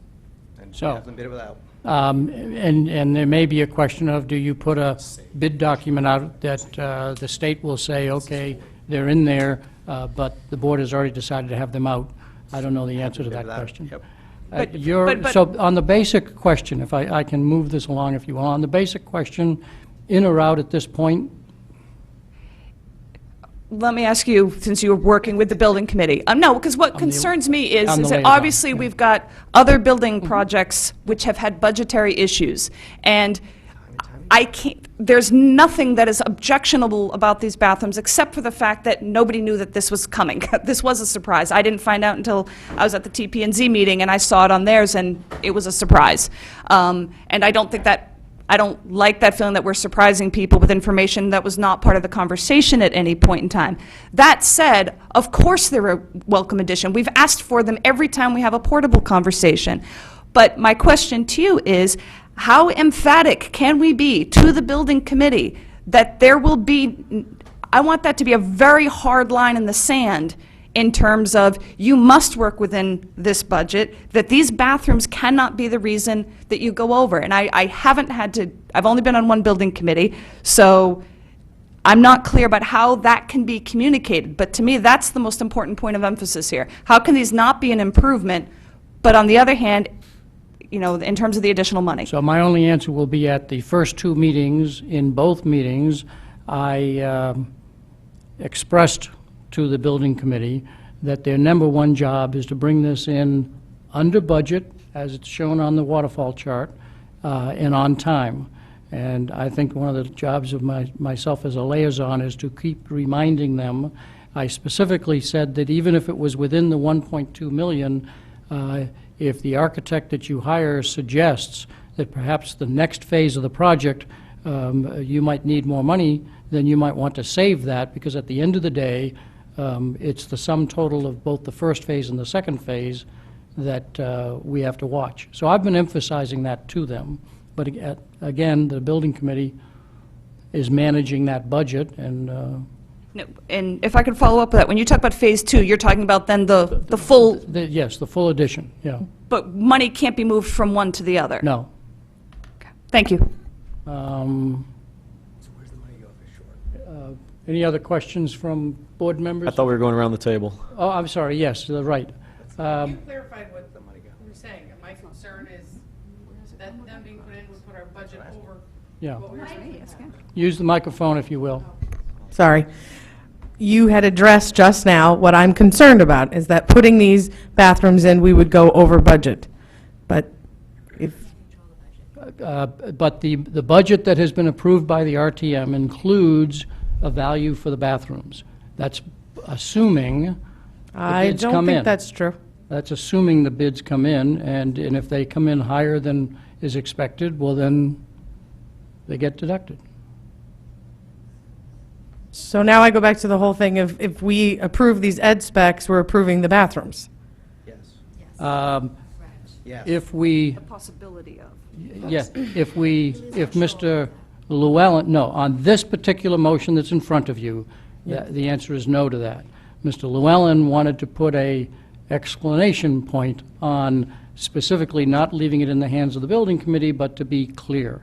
So he is wanting to get a kind of a quick survey of the board to see whether he wants to put that motion forward or not. Am I correct in that? Yes, if we approve the ed specs the way they're written, we've lost control of it. If we feel as though it's worth spending that extra $100,000 to put bathrooms in, or whatever the number happens to be, then by approving this, that is now at the discretion of the building committee. If we specifically exclude bathrooms, that is no longer at the discretion of the building committee. That is here, at this table.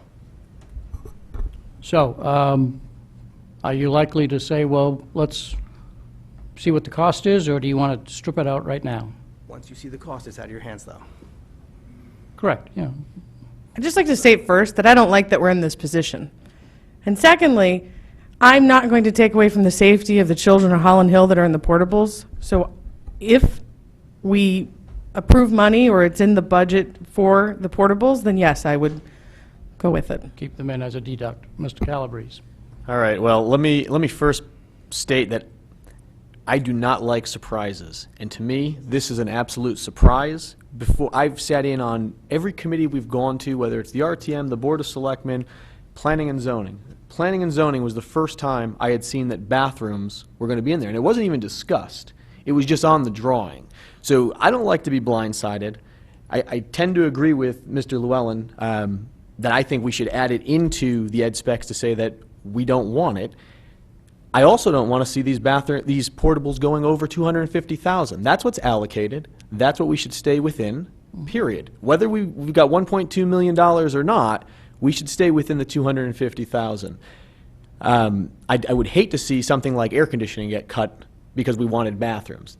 I see these as a total want and not a need. As far as the security goes, I understand. There's definitely security issues, potentially at all our schools right now, right? We've got a fence on this, you'll see it in enclosure 3, but there's a fence going around here. So it's going to be completely fenced in and locked, from my understanding of what I've heard at Planning and Zoning. So those kids can leave the portables, go into the building, just like they're doing out back now without the fence. So I don't think security is as big of an issue as it seems to be. And again, I'm not saying that lightly. But I right now am absolutely against having the bathrooms in there. Thank you. I think I expressed my view earlier. Mrs. Gerber. Well, I'm very torn because, I know that after the lockdown, there were lots of parents concerned about students who were in portables during the lockdown not having a bathroom. So that's something that I feel very torn about. But on the other hand, knowing that there are other portables at this school and at other schools, well, one other school, that does not have bathrooms, there's that. And then I also, being the liaison to 2 building committees, know how things can go over quickly. And it concerns me that this early in the process, we're putting ourselves in a position where we could go over on this. And I would hate to have that in any way impact the rest of the project, the major part of the project. But I did just want to clarify one thing. I know Mr. Calabrese said something about, being concerned about not getting the air conditioning, but the air conditioning is in the other part of the project, right? So that's not included in this 1.2 million, correct? Correct. I just want to make sure. So nonetheless, it does concern me that we would be going over in this first part, and that could somehow negatively impact the overall, and I think maybe that's what you were saying, is that when they go for approval, someone might say, well, why should we approve air conditioning? Is that what you're... Well, I just want a point of clarification. Will there be air conditioning in these portables? Because I was under the assumption that there would be. There is. Yes. Right. So my point was I just don't want to see that get cut from the portables. From the portables. I got it. Okay. Okay, sorry about that. Thank you for the clarification. Ms. Carnell? Well, I agree that we shouldn't be put in this situation. There shouldn't be surprises at the board table. But I will agree with Mr. Llewellyn. Mr. Patton? Mr. Calabrese took the words out of my mouth when he said them before. I don't like surprises. I can't believe this is another minor building project, and we're kind of getting this thrown at us because, again, nobody saw these in any plans before. I think we're kind of between a rock and a hard place. So if you put the criteria in the ed spec as a negative, that no bathrooms are to be in this project, first, it looks bad just having a negative in an ed spec. But if you put it in there, in my opinion, and again, a lawyer may tell us, otherwise, but that would negate the architectural plans that are before us to approve following this. So if you have that in the ed spec, then you can't use these plans, which means we would have to pay the architect to go back and pay whatever that fee is to change them, whether it's $4,000, $5,000, whatever we were guesstimating on that. If someone could clarify that, yes or no, that would be, I'd appreciate that. So in light of even just that, out of the 5 members of this building committee for this small part of this project, 2 of them are I use the Yiddishism, big machers, in town hall. So one of them is our Director of Public Works, the other is our Chief of Staff, both who not only answer to the First Selectman, but their jobs are, part of their jobs is to save the town money and be efficient in their jobs. I cannot imagine that, regardless of the other 3 people on the committee, that those 2 alone would want to put something into a project that a major town body is debating and is fairly clear on public TV here, that we, do not want to spend money on bathrooms for the portables at the expense of, like Mr. Calabrese said, air conditioning in the portables themselves or the fence that surrounds them for security, that those should be a very kind of last-minute thing if those are added. So I think we should leave the ed spec as is and leave it to the building committee to do their job, and with the understanding that, yes, we're giving them the latitude to do that, but that's building committee's jobs for all projects. They have the ability to make those kinds of decisions, but they also know that for a school project, if the Board of Education is against doing something and they do it, they're going to look really foolish. Thank you. Mrs. Lou McCormick. I already expressed my opinion on this. Thank you. Okay, thank you. Do you want to go to the public and then back to you for where you wish to go? We have a motion on the table to approve this document, right? So we can go to the public on approving this document. I think I'd give the, so we can go to the public on this document. If you subsequently add a motion to not allow for the bathrooms, then we would go to the public again on that aspect of it. So what is your desire, Mr. Llewellyn? We can Go to the public, public. sure. Members of the public that would like to comment, and just as we have been addressing the bathroom question on this motion as opposed to the next one, I'll give members of the public some leeway to talk about the bathrooms if they wish, still within the 3 minutes that are allotted to you. Please come forward and state your name and address. Pamela Iacono, Fife Road, Fairfield, RTM member District 8. Your ed specs are extremely vague. They're the most vague ed specs I think that I've ever seen in the history of ed specs. If you are allowing a little bit of leeway on the bathrooms, as a member of the RTM, I feel like this was a complete and total bait and switch. We specifically asked the question, does this money include bathrooms? And we were told, no.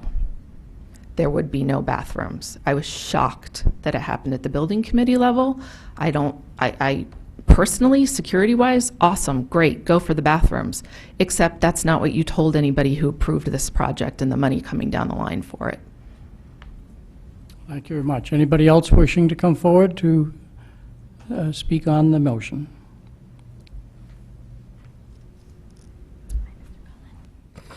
Please state your name and address. Suzanne Miska, 123 Rygate Road. I guess I'm a little confused as to how the cost would be borne by the Board of Ed to have architectural drawings redone if it was not at the direction of the board to have portables with bathrooms. So if the architect took it upon themselves at no instruction, then to me, the responsibility then falls back on the architect to redo the drawings as outlined by this board. I appreciate the need for bathrooms, but on the other side, I'm just picturing the plumbing, sewer lines, and the additional cost that all of that includes. I do want to remind this board that, you know, we're still living the Fairfield Ludlow High School building committee. It became a 3-phase project instead of a 1-phase project. So I just want to caution everybody that you need to make these ed specs to be very specific and make sure your position is well known. Thank you. Thank you very much. Anybody else wish to come forward and please state your name and address? Hi, Jill Vergara, 271 Old Post Road. I'm an RTM representative for District 7. I totally disagree with Representative Iacono. I think that this is a wonderful addition for the school. I was one of the people who took a tour in the fall, and it was one of the things that stood out to me with the school and the safety concerns that I had seeing children go back and forth between the portable and the school. As a parent of small, you have to remember that we're dealing with elementary school age children. You know, these will be potentially 4th graders. I don't like the idea of post-Sandy knowingly creating these structures and having them go back and forth. To have an opportunity to see how much this will be, I don't understand why we can't just see how much it will be and give the building committee an opportunity to make that decision. Thank you. Anybody else wish to come forward and speak on this topic? Please state your name and address. Good evening. My name is Jennifer Meehan, 114 Zeus Drive. As a parent of a former and current Holland Hill 4th grader, I would like to ask the board to approve the Holland Hill Educational Specification 2 portable classrooms as they are enclosed. But in addition, in agreement with the woman who just spoke as well, it is a different world now. I was also pleasantly pleased to see the bathrooms on there. without full knowledge of what this means financially. With that said, I am supportive of, for this to be bid as a deduct alternative, if I'm using the right language. Thank you. Anybody else wish to come forward and comment on the motion that's in front of us at the moment? Seeing none, back to the board. Before Mr. Llewellyn makes any comments, anybody wish to make anything else? Ms. Carnell? Well, I have a question through the chair to Mr. Cullen, and I apologize because I know you addressed this. Would you mind stating again how this sort of mistake or change happened? And I know you addressed it, so my apologies. Sal Morbido, the manager of construction in my office, is running this project, and we talked about hiring Phil Cerrone, architect.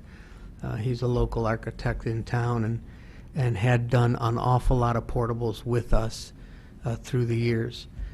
He's also very cost-effective when we're doing things like this. We knew we were taking this out of our budget to rush this along and push it and get it going out of our general technical consulting budget. So we wanted to keep the cost down. But I believe when he talked with him and said, we haven't done a portable classroom in quite a while, it's a leased one, do we want to have bathrooms in it? And they agreed yes. So the drawings got started with the idea of putting bathrooms in them. They, the architect and Sal? Yes. And then when we started going through all the town bodies, and Dr. Title mentioned that they wouldn't, we went back and said, can we take them out? And he said, well, at this point, they're finished. I'd have to charge to take them out and change the drawings. So we said, let's leave them in. We'll do a deduct alternate, and I need you to understand, we do this a lot. We do a lot of deduct alternates or add alternates when we bid projects. It helps us get clarity on the project. It helps us get costs for other things we'd like to do if we can afford it within the budget. You can pick and choose, and we do it a lot. I can tell you that. But if a decision was made that the board did not authorize, why should the architect come back and charge us for the change? Because he was directed to put the bathrooms in. Not by the board, correct? Correct. Mrs. Eileen Lou McCormick. So because of an administrative communication mistake, we're potentially on the line for, we don't know, 100, 250, because we don't want to go back and edit it. Instead, we would rather pass it on to another body, which is basically, if we approve this, that's basically what we're saying. Rather than go back and fix an administrative mistake, we would rather just spend more and let that decision be someone else's decision. We're passing it on. And I would only ask you to say it an administrative judgment call. And Not I'm necessarily asking, a is mistake. It that was an the case? administrative judgment call. If in fact we approve it, isn't that in fact what the board would be doing? Because it was a mistake and we asked to have it retracted, he just said it will cost us money to do so, and therefore we're going to then just approve it. That's the alternative, correct? I don't personally think we have to change the drawings. The drawings can be bid as is with a deduct alternate, and then the deduct alternate can be agreed upon or rejected. And then the portables get built without the bathrooms, without any cost on changing the drawings. Can we do that with the surety, with this language, or do we need to just slightly change the language to make sure that there is no other alternative than to do that? I don't think so. I don't know whether you could suggest an amendment that said as long as the bathrooms are within the $250,000 budget or whatever the line item is for that item, that but if it goes over, that particular part of the project goes over that item, then the building committee should not do it. I don't know whether that would give you the assurance that you're looking for, Mr. Llewellyn. But I think at this point we're kind of waiting for Mr. Llewellyn to decide whether he wants to put a motion forward I'm in just some letting everyone fashion. express what they feel. A couple of follow-up questions here. How much does our architect get paid an hour? Ballpark. $100? It's probably on his contract at the end. Let's make up a number. $100. $125, $150 an hour. Fine. You said, did you actually get a quote to erase No. those 4 lines? But you threw out a number of $4,000. Yep. which would indicate it's 30 to 40 hours of work to erase 2 lines and a sewer line. Oh, no. You got to look at the drawings. I did. He would take them out of the first site, the second sheet. Okay. He's got to take the bathrooms out of there. Okay. Where else? I'm sorry. He'd have to take them out of the, He'd have to delete the 5th page. That would take a, I don't know, keystroke? he's got to take the 5th page out. The ceiling plan on the 6th page has to be modified. So, So 2 hours worth of work. I'm not That's going your to speak. estimate. Point made. I'm going to speak for him. Just through the chair to Dr. Title, please. Dr. Title, what was the initial budget, when initially approved by a former board for Ludlow High School? I have no idea off the top of my head. What? 11.6, and where is the final with the 3rd phase going to be? I don't think have they bid the windows yet? How does this, Well, it can you gets bring back this to- yeah, if we back to look- the if we Holland look Hill at- project? Sure. If we look at the last 3 buildings that went on, were massively over budget. Yes, a lot of it was because we didn't see stuff coming, but one of the things I heard you say, Mr. Dwyer, was that they've got to be in budget for both phases combined. Did I mishear you? Got to is not the word I used. Sorry. I said, Must. I strongly advise you, but it is the building committee that once we give the project to them, it is the building committee that has the responsibility to manage the budget, and if they think for good and just reasons they would want more money, it's the building committee's responsibility to go to the other bodies, not the Board of Ed. I think that the bathrooms are a very nice thing to have. I think they'd be wonderful. I think that they were put in here through an administrative judgment that folks have deemed maybe shouldn't have occurred. They were a surprise to absolutely everyone. And now we spent the last 45 minutes or whatever it's been debating an administrative judgment. It was never anyone's intent anywhere to insert bathrooms other than an architect saying, hey, what do you think? Oh, that'd be a great idea. I think based on that and the fact that this is all coming to us at the last hour, and at the end of the day, it's still our money. If the $1.2 million comes under budget, that'd be wonderful. That money can be used, go back to town and be reallocated for the 2nd phase. I think that we need to remove the bathrooms from the ed spec specifically, because otherwise we do not have an assurance as a board unless we've got members of the But if I building committee here. can I get you to put it in a motion form so that we can get it on the Will. table and then? I will. And then finish up any debate I on will it? do that. But to clarify something that one of the members of the public said, I mean, this needs to be acted on today to move forward, correct? Yes, but if you act on adding the phrase of not putting the bathrooms in, you're going to be in the awkward situation of, Tom, are you saying that we could put that in this first motion, and you do not have to change the drawings, and this first motion essentially says, bid it however you want, but do not accept, Board doesn't approve bathrooms. do not accept the deduct alternative? Correct. Okay? So therefore, we could approve both, and it would allow the project to move forward to ensure staying on time. I think the only thing I can imagine is sometimes contractors will give you a very low price on a deduct alternative because it's a way for them to get a bid that includes something that you want, but not cost you all that much money.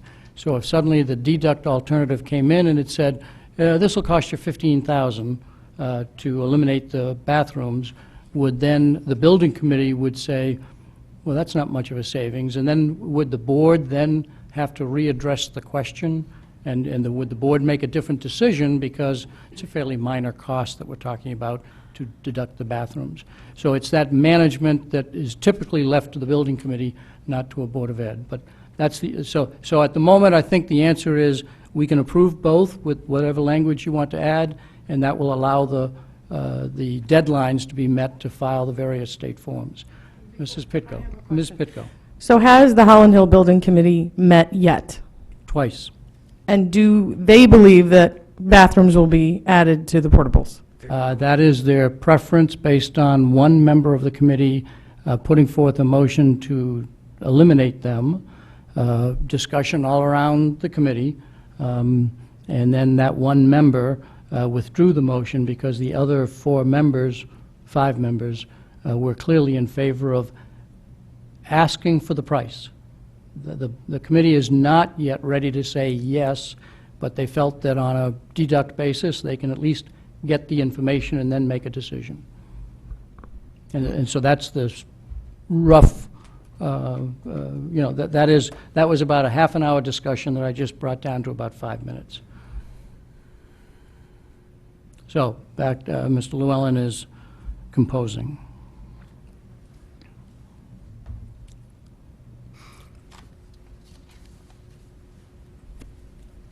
I would propose that I propose an amendment that we add a third bullet. After portable units will be used for special education programs. The amendment would read, portable units shall not contain bathroom facilities.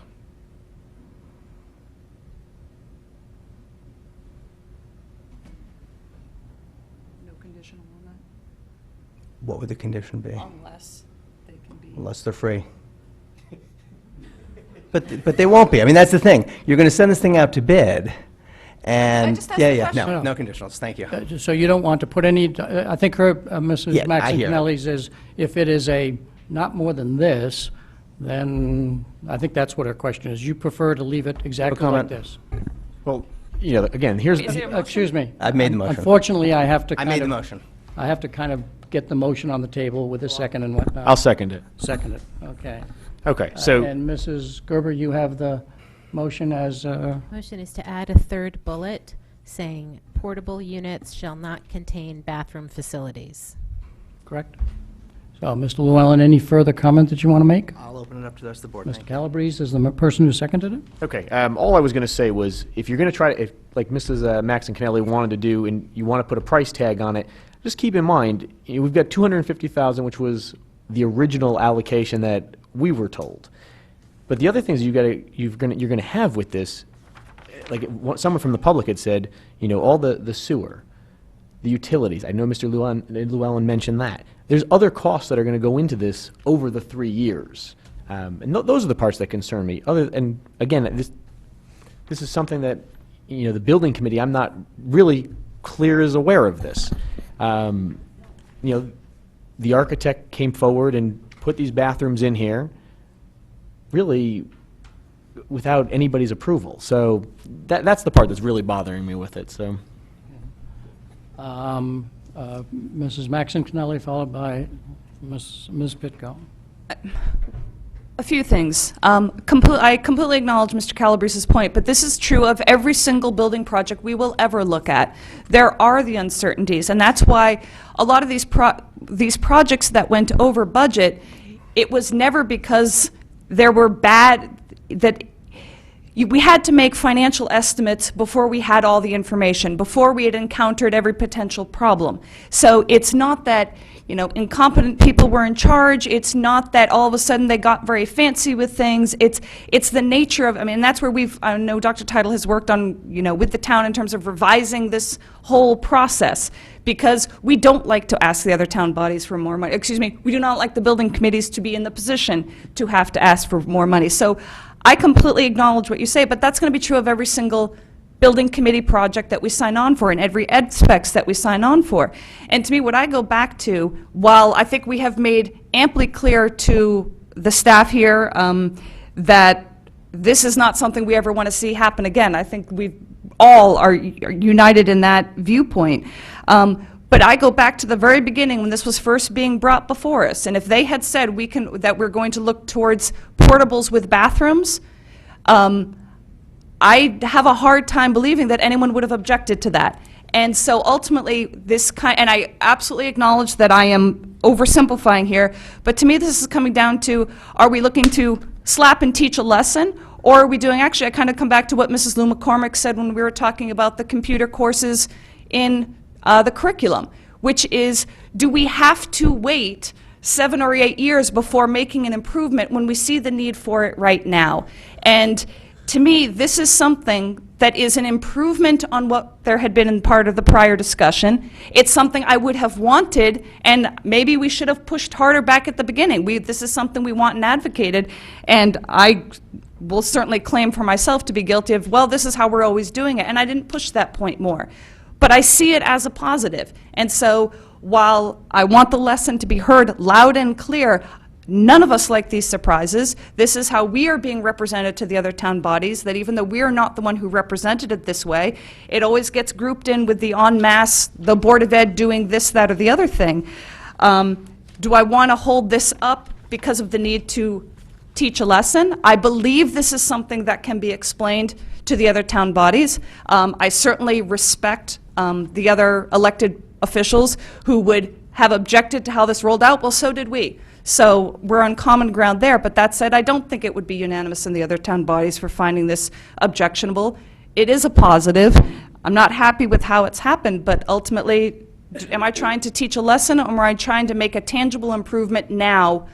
And so, again, I wish there were a way to put a condition on this, that the first thing that would be deducted, if this is looking at all like it's coming up against the budget, would be the bathrooms. I would love language like that. I'm not sure what to craft, but for that reason, I would be opposed to this amendment, because I think we've made our position very loud and clear to Chairman Dwyer, who will be speaking to that building committee. Thank you. Ms. Pitko.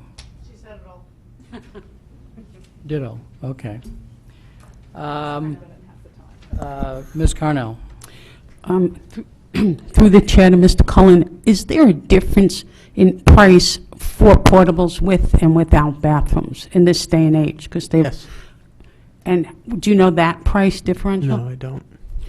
So a lot of these financials, we don't have the answers to, unfortunately, tonight. Right. So it's really hard to make a decision to pass this through when there's so many unanswered questions. Could it be as minimal as $10,000 a portable or $50,000? Oh, no. Don't know. Okay. Because I don't know the last time you've leased a portable, so it's been a while.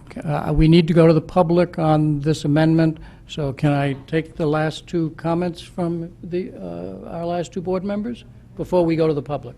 Anybody else before we go to the public? Mr. Patton. Governments are created and run with a system of checks and balances. So Fairfield's system of checks and balances is, and again, I'm not arguing the point of we're all in agreement that the bathrooms should not have been in the architectural plans. But the way it stands now, if the building committee, which has a budget, which has been approved by all the town bodies, chooses, when they get their estimates of with or without a bathroom in terms of portable options, and if they choose the option, whether it's with bathrooms, whether it's with super cold air conditioning or extra fluffy carpeting or whatever those reasons are, and they go over budget, means they have to ask for more money, which means they have to go back to the Board of Finance and the RTM to ask for that additional amount of money. And I don't think those town bodies, either of them, especially with the direction that we're pretty much giving them tonight, that if that's an option, you're going to go over budget, you shouldn't approve that money. So I think the ed spec should be left as is. We should be able to get quotes because you never know. 1 out of 10 times, maybe, an architectural project will fall in our favor in terms of a budget.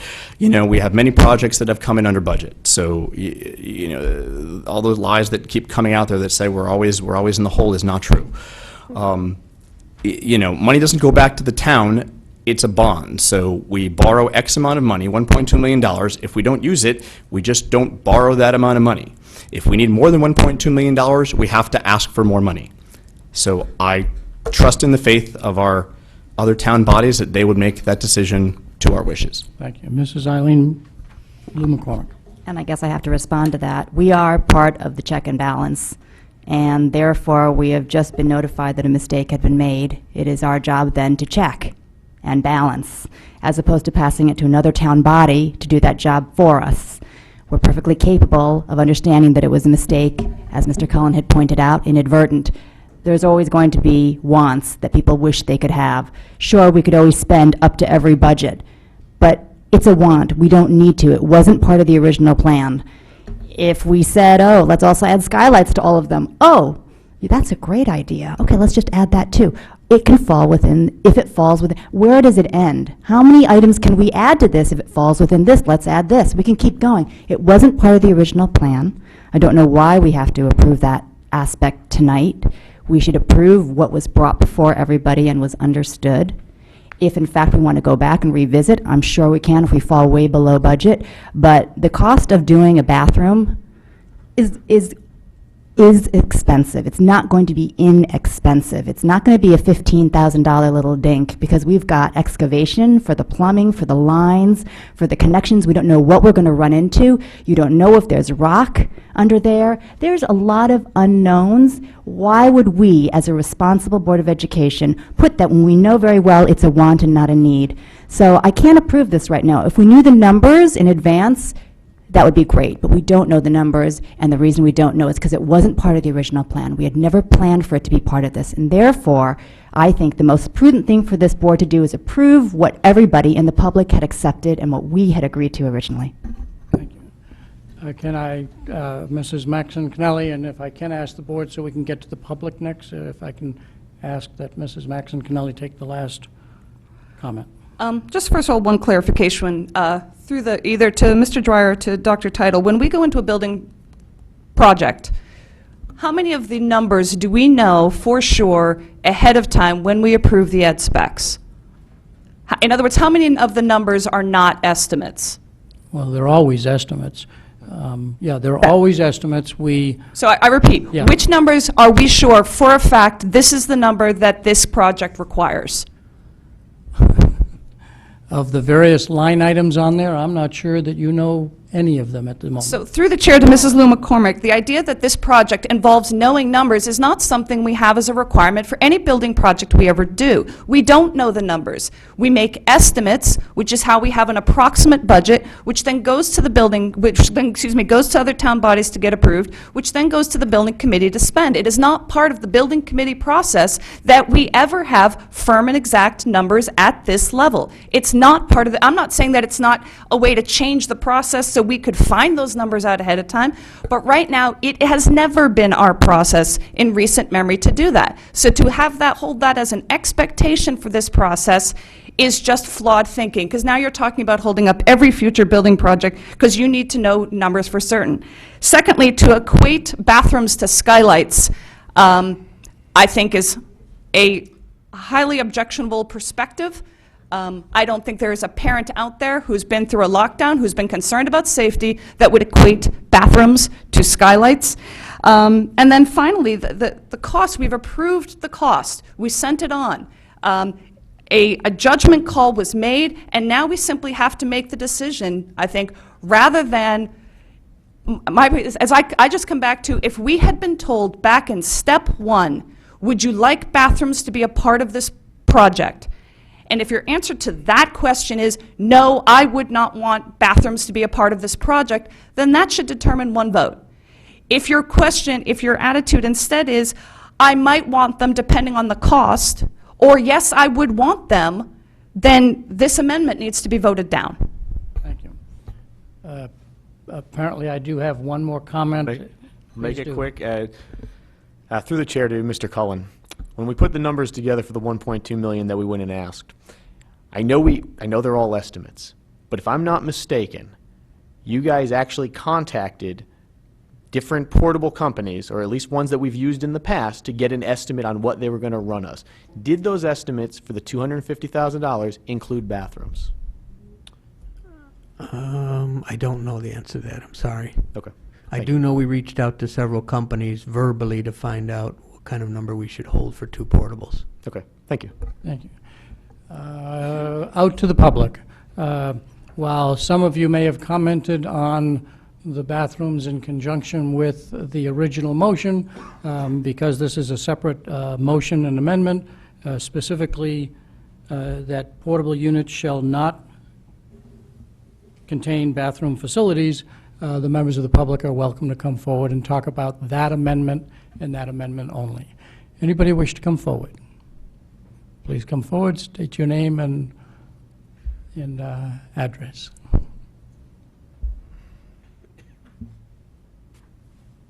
Monique Sudakoff, 472 Lockwood Road. I really appreciate the conversation. I think it's a really tough decision to make. One thought I have is I know over the course of the past year in the discussion of Holland Hill, there was a lot of discussion about the fears of parents with the kids in the portables, and I think that's what fed into that initial discussion of, hey, let's go ahead and put them in there.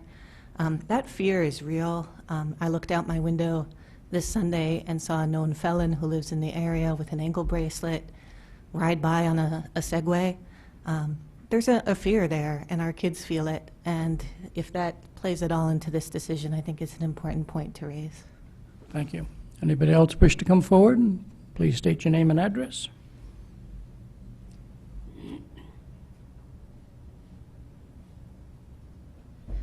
Suzanne Misko, Rygate Road. I am concerned that we don't have a better feel for the 250,000 as to if that's the number that we presented to the town bodies. We should know if they included bathrooms or they didn't. I do appreciate what everyone is saying here. I really do on the security level.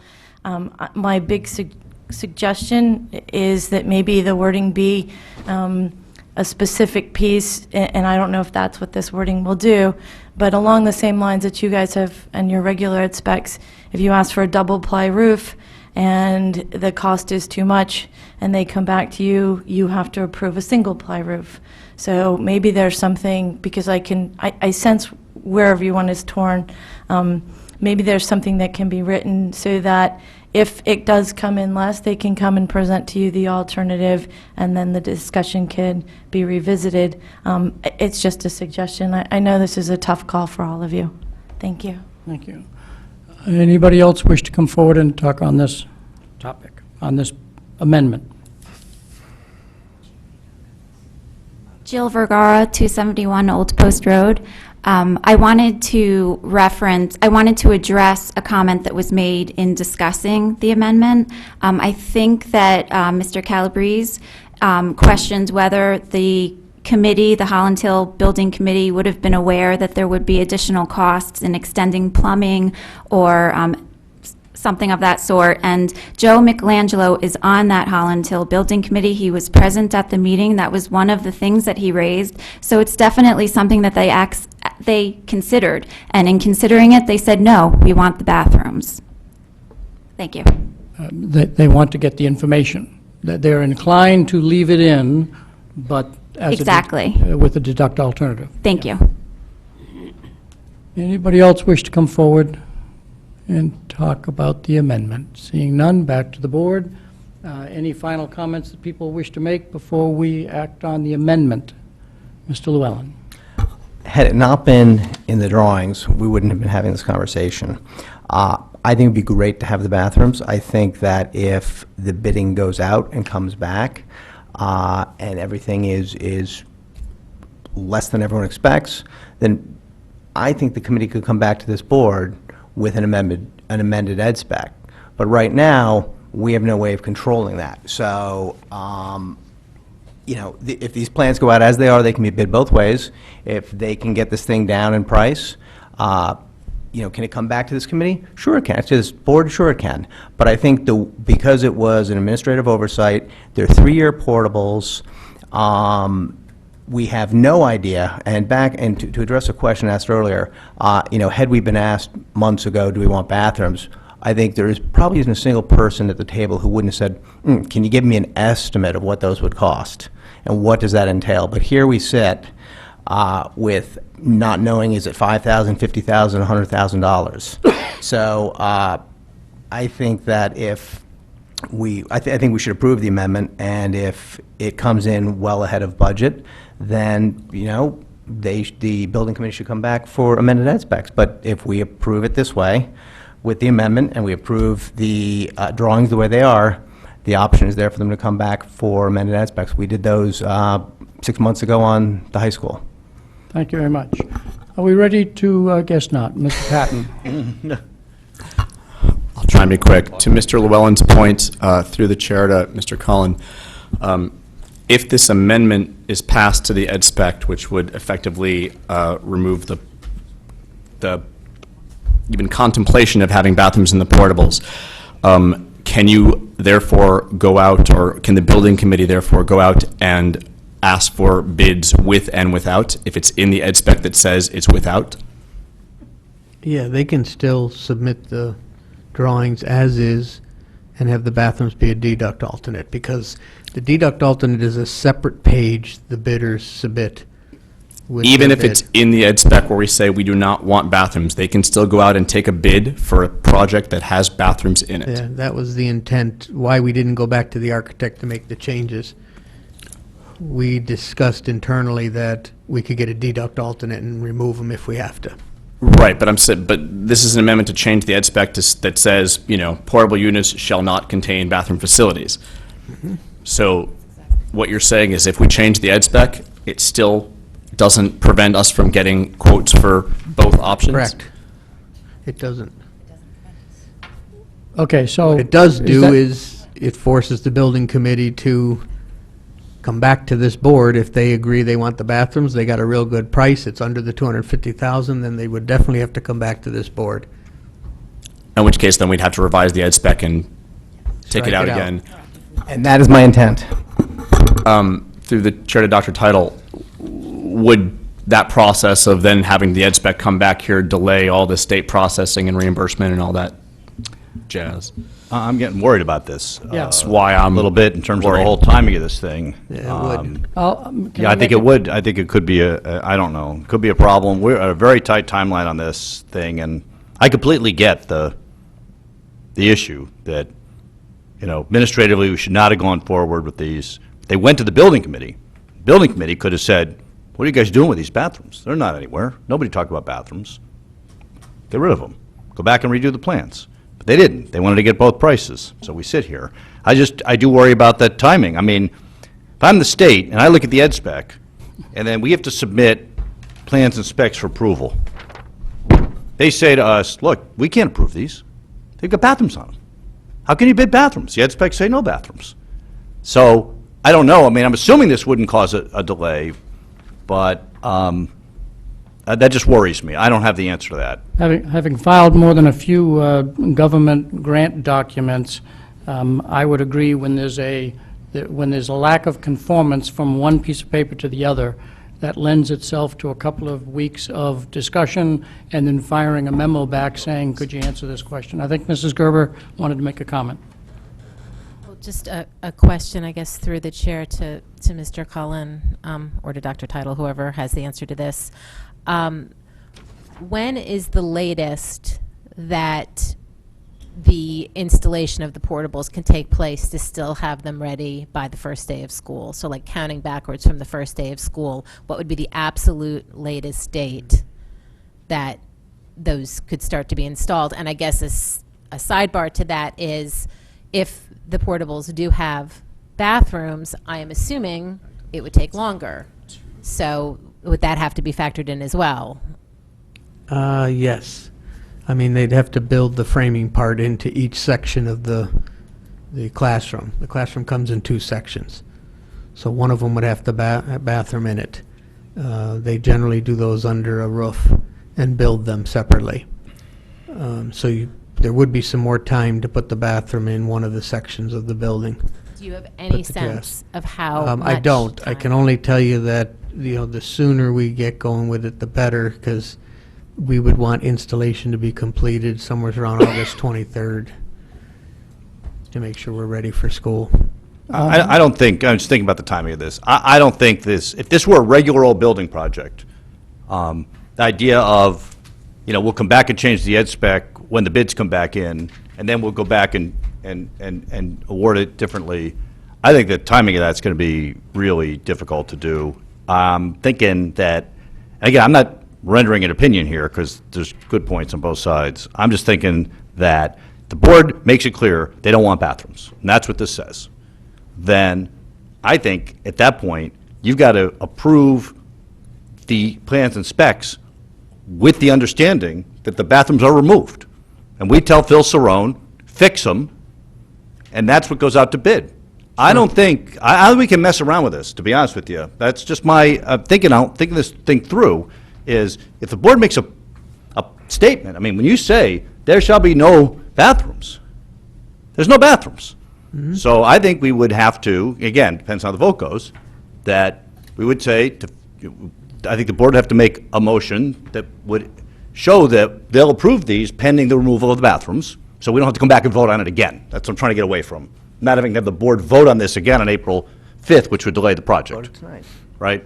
So I would vote these, right? Yep, that'd And be then fine. go out to bid with that, and that's that. And I don't think we want to hedge this at all. Go That's back to just- the architect and have their bathrooms Okay, taken off. do it, turn it around, get it to the building committee, submit them so that they're parallel. I'm worried about that. I mean, I know you think it might happen, but we send these up to the state, and they send them back, and then, we could lose this timetable really, really quickly. So I think you should just make a decision, and 9 of you, whatever 5 of you want to do it, and, be done with it. So That's my opinion. can I just clarify? Please do. So Dr. Tully, what you're saying is there are 2 simple options. It's leave it as is and leave the plans as they are. Right. With the, the deduct alternative option, as Mr. Cullen is saying, or change the ed spec, and then we have to pay whatever it costs to change the architectural plans so they're submitted so they're the same. Correct. We That's what I would do. We cannot change the ed spec and not change the architectural plans, which that was would my be- original point. That would be my feeling on it. Just because we're on this timetable, that, we're going to TPZ with this, I don't know if TPZ would, if we're going to change these, if TPZ would make a different decision, or if that would impact TPZ. We need TPZ approval as well, but we're thinking, I was just trying to find out the date of that. We think that's at the end of March. March 29th, yeah. Right, so that would be before this board were to meet again. But basically, we want to get these up to the state as soon as possible, so if TPZ approves them, that's the last step, if these 2 items go through. That goes up to the state, we're off to the races, takes them 30 days to review it, bidding, lead time. So I think it's like decision time, folks, in my view. Make a decision. I don't think you want to think, okay, if they come back and they're only 10 grand, that we can change the ed specs. I think the clock's going to run out on that, to be honest with you. So I'm not in favor of the amendment, as you know, and my guess is that if you change this, then you've changed the building specs, which means then you have to go back to the building committee, get them to act again, and so I'd just as soon move this forward and leave it to the judgment of the building committee. Having said that, if there's no other, can we vote on the motion, the amendment?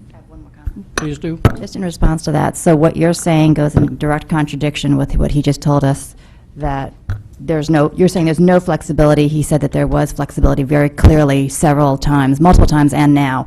And therefore, I have to go with him because he's the expert on this topic and we're just board members. So I have to believe that if he believes there's flexibility in this matter, then there is, and that clarity on the board's part is more fiscally prudent than not. I think Dr. Title's comment was that if we pass this motion, the staff will conform these plans to the motion, because he doesn't think that a motion that says one thing and plans that say another would pass muster up at the state. And once you change both of these documents, then the building committee, because they also have to sign the form that goes up to the state, will have to act because you've changed you've changed the documents that they voted on. So we'd have to put it back in front of the building committee. They're meeting like every other week, so that's a possibility, but that's adding a degree of confusion to it that I would just say move forward without the amendment, but that's a judgment call for this board to make. Are we ready to vote? Okay, the amendment to the main motion is adding a third bullet that reads, to enclosure number 2, that reads, portable units shall not contain bathroom facilities. All in favor, please raise your hand. Mrs. Lou McCormick, Ms. Carnell, Mr. Calabrese, Ms. Pitko, Mr. Llewellyn, all opposed. Mr. Patton, Mrs. Gerber, Mr. Dwyer, Mrs. Maxon Cannelli. The motion passes 5-4. So back to the main motion. Any further consideration of the main motion? So the main motion as amended, which includes the third bullet, saying portable units shall not contain bathroom facilities. All in favor of the main motion, please raise your hand. Mrs. Lou McCormick, Ms. Carnell, Mr. Calabrese, Ms. Pitko, Mr. Llewellyn, all opposed? Mr. Patton, Mrs. Gerber, Mr. Dwyer, Mrs. Maxon Cannelli. The main motion passes 5-4. So the second motion, and I am going to, it is not a motion until it's put in front of the board. After the word approve the plans and specifications, how about if we add the phrase to be amended to conform to the previous motion? Does that sound like, because we need a motion that directs the staff to make the change that was just asked for in the first motion. Does that make sense to people? If it does, then I'll read the motion. That the Board of Education approve the plans and specifications, adding the words as amended to conform to the previous motion for 2 portable classrooms at Holland Hill Elementary School project number TMP 051 GVHQ. Do I have a motion?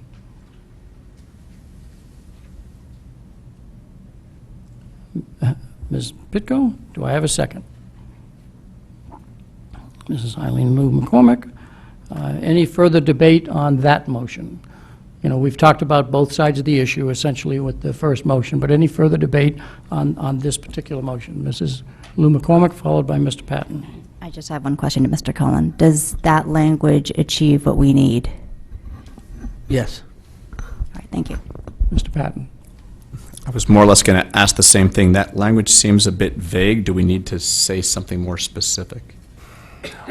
I think it gives direction to the staff, and I don't think the staff, after an hour and 20 minutes worth of conversation, is not pretty clear on the board's decision. Gotcha. Personally, that's my personal opinion. Mr. Llewellyn. Mr. Cullen, if you were going to present something to the state in the blueprint format, and you wanted to do an add-on, so it's an option add-on, not a deduct, how would you present it? Just like this?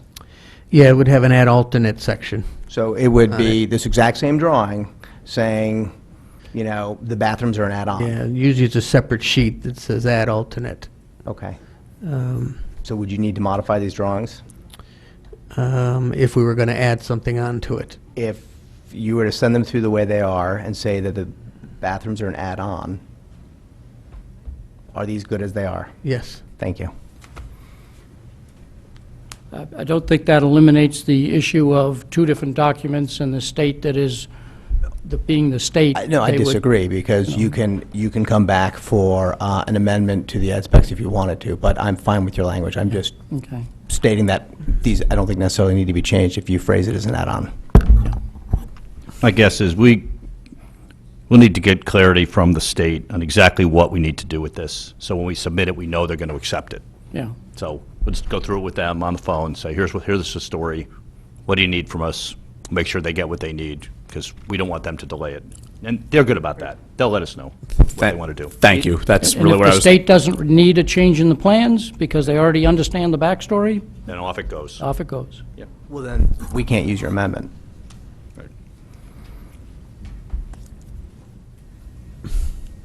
You could if I said, as amended to conform to the previous Except motion as may be required. If you want to. I think we're overthinking this, but. Yeah, fine. Okay, so I'm going to put the motion on as I originally stated. that the Board of Education approve the plans and specifications as amended to conform to the previous motion for 2 portable classrooms at Holland Hill Elementary School, project number TMP 051GVHQ, as made by Ms. Pitko and seconded by Mrs. Lou McCormick. Any further discussion by the board on this topic? If not, to the public, any members of the public wish to comment further on this topic, specifically this motion? Seeing nobody come forward, back to the board. Are we ready to act? The recommended motion is that the Board of Education approve the plans and specifications as amended to conform to the previous motion for 2 portable classrooms at Holland Hill Elementary School, and I won't read the project number again. All in favor, please raise your hand. So I will pause for a second. Do we have a unanimous vote for this second motion? Yes. Yes, okay, 9-0. Thank you very much. I don't even know what I just voted. On to, on to 7C, approval for the calendar change, and the recommended motion is that the Board of Education approve to amend the 2015-16 school calendar per enclosure number 4. Do I have a motion? Mrs. Gerber, followed by Ms. Carnell. Do you wish to make any comments before I turn this over to Dr. Teitel? Just that I support the motion, and I hope it passes. Thank you. Mr. Patton? No, Ms. Carnell? I second that. Ditto. Dr. Teitel? Well, sensing that we may not have a long conversation about this, I'll try not to mess it up. So when we approved the calendar for this year, while we knew there was a primary potentially happening, we didn't know which party would have them. We didn't know exactly what the voting scheme would be, the hours, and so forth, because sometimes it's different for a primary than a general election. And with our, heightened concerns about safety and the discussions with the town, the police department's recommending we do not hold school that day because they don't think we can keep things secure. Given the fact that the school year is now scheduled to end on a Friday, and while I am not a very good weather forecaster, given the recent heat wave, it looks unlikely that another snow event's going to happen. That's not the main reason for this. It is that we use that day as a professional development day. It therefore does not extend the school year by another day, and the school year would end right now on Friday, June 17th. The only alternative we have is to basically close entirely for staff and students and extend the school year over to Monday, June 20th. We certainly can use the time for professional development, so that's where we are with it. It's unusual circumstance. We do think there's a decent possibility that both parties will have a viable primary with potentially a sizable turnout, so I think we would like to go with the professional development and the school year on June 17th option, and that's our rationale for it. Any questions from the board on this motion? Mr. Llewellyn? I just have one quick question for Dr. Teitel. Dr. Teitel, did you speak to Chief McNamara about this, or is this kind of based on Lieutenant Wiles? I've talked to Chief McNamara, Lieutenant Wyatt, registrars. Perfect. It seems like the best solution for all concerned. Thank you. Any further questions or comments? Mr. Patton? I'll just say and remind the public that Fairfield has normally 182 days, whereas the state requirement is 180, so we have 2 extra days built into our calendar as it is, so this really doesn't affect learning in terms of the average education for students in Connecticut. Thank you. If there's no further comment out to the public, this is a action item.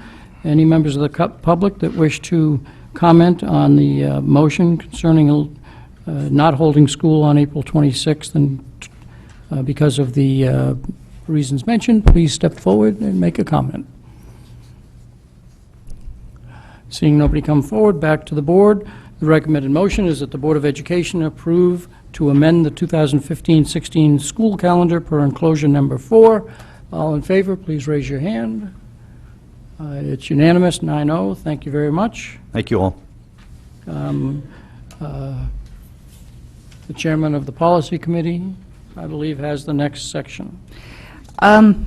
Same as last time, these items 1 through 7, this is all verbatim redundant language. Again, involving some change of numbers, if that throws you off at all, but there's no content change, nor was there any content evaluation. This is, if there's any issues with any of the specific policies, that was not a part of our discussion. Any other member of the policy committee wish to make a comment? These are a first read. They'll go on the agenda for April 5th for action. Seeing none, okay, thank you very much. May I ask a quick question on it? Oh, no, Not you part do of have the a committee. question. Yep, you asked the committee, sorry. Yeah. If we look at 1140, which is printed material to students to take home. There's no page number. Yeah, sorry. This talks about there is no printed materials distributed to students to take home shall involve only activities or opportunities provided or sponsored by nonprofits, so on and so forth. Anything that goes home has to be, paraphrasing, approved by the principal. What if the school has handouts? Is this overly broad? Is this only third-party paraphernalia? Under this, my read of this is I can't do a handout for a math class, just because it seems overly broad, without the principal approving it. And part of what this is that if you look at the, well, at this point it was communication to the public. What I will tell you, honestly, the big thing we did was cross-referencing back and forth language Right. to make sure that no language was lost. Yep. Because where there are any differences in language, it was always going with the one that had more specificity or more instruction. We really were doing this very carefully to not evaluate language. Totally understand, but while we have it here, does it appear overly broad? There are a few of these that language-wise, we might have wanted to look at for that. But because we are working out of the results of the, so I'm not disagreeing with your point. Right. But coming out of the CABE audit, we had a set of priorities. We're getting rid of the deletions, then we're dealing with recommended, due to state statute, other edits. So just as a goal, we stayed very focused on we could easily start getting into the language of these, and we were very careful to not do that because, so I'm not disagreeing with you, but if we start doing that with one, we would have found ourselves doing that with more, and we chose not to do that because we were staying focused on that one goal. Fully understand, I'm just reading it that way, overly broadly, obviously, but if this is something you guys want to at least take to policy and push through pretty quickly with at least a quick clarification, and that doesn't need to be done as part of this addition-deletion piece. So But I did read them. Right. I guess my reaction to that is, first of all, if anybody had any, specific language suggestions, they could obviously, forward them to me. I mean, it's not up to me in terms of that. I'm just saying what our goal was. Right. Because if we start getting into the language, then why one, why not another? Mr. Calabrese, you wanted to weigh in on that? Yeah, all I wanted to say was, just stress the fact that we weren't doing content, totally but get it. we could absolutely earmark it, and as simple as it may sound to just make a quick edit, it will not be quick. The three of us will beat this to death, and then it'll come before you guys, and trust, I'm well aware that you guys will beat it to death as well, so, but we could definitely earmark this one for sure to as soon as we start doing content changes and looking at wording and stuff. Okay, thank you. Any other questions on this first reading? I take it that we're not expecting the policy committee to delve into the individual wording at this time. They may be doing it at another time when they look at individual policies. So this will go on the agenda for April 5th for action. And we have another item, E. So if the policy chair would introduce the other item, E. Okay, sorry. So if you can look at enclosure number 6, this is where we're now moving from the redundant language. We're now going into the next stage, as I had just alluded to, we're looking at ideas of mandated policies. And this is one, as it states at the top, we did not change any of CABE's suggested language, and this is pertaining to HIPAA, and it's very simple, as the heading says, is that this was recommended that this language be pulled out and made a policy of its own with this inclusion of the HIPAA language. I don't know if anyone's had a chance to look at it, has immediate questions now. Otherwise, as always, I ask if possible to get me questions prior to the next meeting, because I do not claim to be an expert at HIPAA, and I would appreciate the time to have to look into any answers to any questions people have. Any questions on a first reading of this policy? If none, this will also be on the April 5th agenda for action. Mr. Dwyer. Next topic. Not that topic, I have a different question.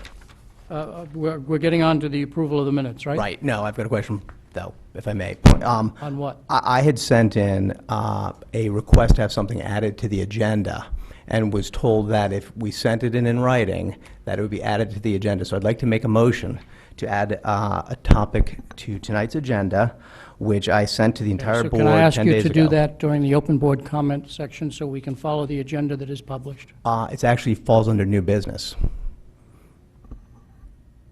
If you wish to do so. I do wish to, thank you. Do you have the motion with you that you want to have acted I do. on? I will read the motion. Copies that will be able to be passed around? I sent the Because motion it was a out. rather extended motion. It was a couple of lines, but I did send the motion around. The recommended motion is that the Board of Education request the superintendent to provide board members with A, statistical analysis of all iReady scores against SBAC results, quote unquote, that Dr. Title referenced in an email to board members dated November 25th, 2015, and B, the most current iReady system-generated reports entitled District Performance Report and the Intervention Screener Report by school without detail by student's information as requested on November 22nd, 2015. This information shall be provided by March 31st, 2016. I'll second that.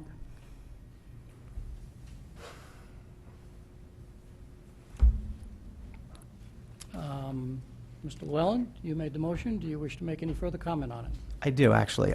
First of all, I don't believe this even needs to come to the board for a vote. I believe that this information, per the bylaws, should have been provided when it was first asked for in November. The bylaws, as were changed, specifically state any request that requires significant work or work to redirect time. I had requested an analysis that actually Dr. Title referenced in an email response. So that is something that is sitting on someone's desk. The other two reports that I offered were requested were the district performance report, which is a canned report coming directly out of the system. Point of order. Mr. Llewellyn is No. made a motion to add an item to an agenda. Yes. He cannot Argue it is true. This is a motion just to add an item to the agenda. Once the board decides to add it, Fair enough. then you can Thank you. further the argument. The only thing I'd like to add to the addition part is, I heard a lot of you say, as the most recent bylaws came through, no problem. If people want to put a request in writing to the chair, it will be added to the agenda. So I'm reminding you that, this is something that should be discussed. Okay, so I'll make a comment because I did get your email. When I got your email, I was aware that Dr. Title and his staff were about to send out both the iReady and STAR reports to each parent. And I am also aware that April 5th is when an update is going to be given on some of the issues that you raised. Following the meeting tonight, I was going to suggest to you that look at whether the iReady and STAR reports that have been given to the parents work, and wait until after the April 5th presentation, and then renew your request if you find that the information that you want isn't in the level of detail, and et cetera. The bylaws do not specify a time frame in which to put an item in front of the agenda, and so I felt that having that information come out almost like 2 or 3 days after you had sent the email concerning the iReady and STAR reports, and knowing April 5th was fairly, not all that far away, that this is an item that could be waited. So that that's my rationale, and I would only suggest to the board that that once the April 5th meeting takes place, Mr. Llewellyn may want further information than what is provided, and renew your request at that time. That was just my rationale. Sure. And my second request to Dr. Title went unanswered, and my request to you went unanswered, and we've been together since 6 o'clock. So I think you could have addressed that. What I'm asking for here is specifically very different. This is the district level. We have a meeting coming up in April with a mini review of math. I would like this information for the board. Again, we're staying on the rationale for, and so my comments were only, this is why I didn't put it on the agenda. And we need this in ahead of the Mrs. Maxon Kennelly. Okay, since Mrs. Lou McCormick seconded it, I'm happy to defer and come after her, or I can go it now. I don't care. You can go now. Also, refresh my memory, Mr. Llewellyn, through the chair to Mr. Llewellyn, you just referenced that you got no answer from Dr. Title, and yet, unless there was, I received an email from Dr. Title directly responding to your. Well, just so that the public is aware, and a reminder to the rest of the board members, we have a district improvement plan. We have a schedule for reviewing the data of progress that we're making towards improvement.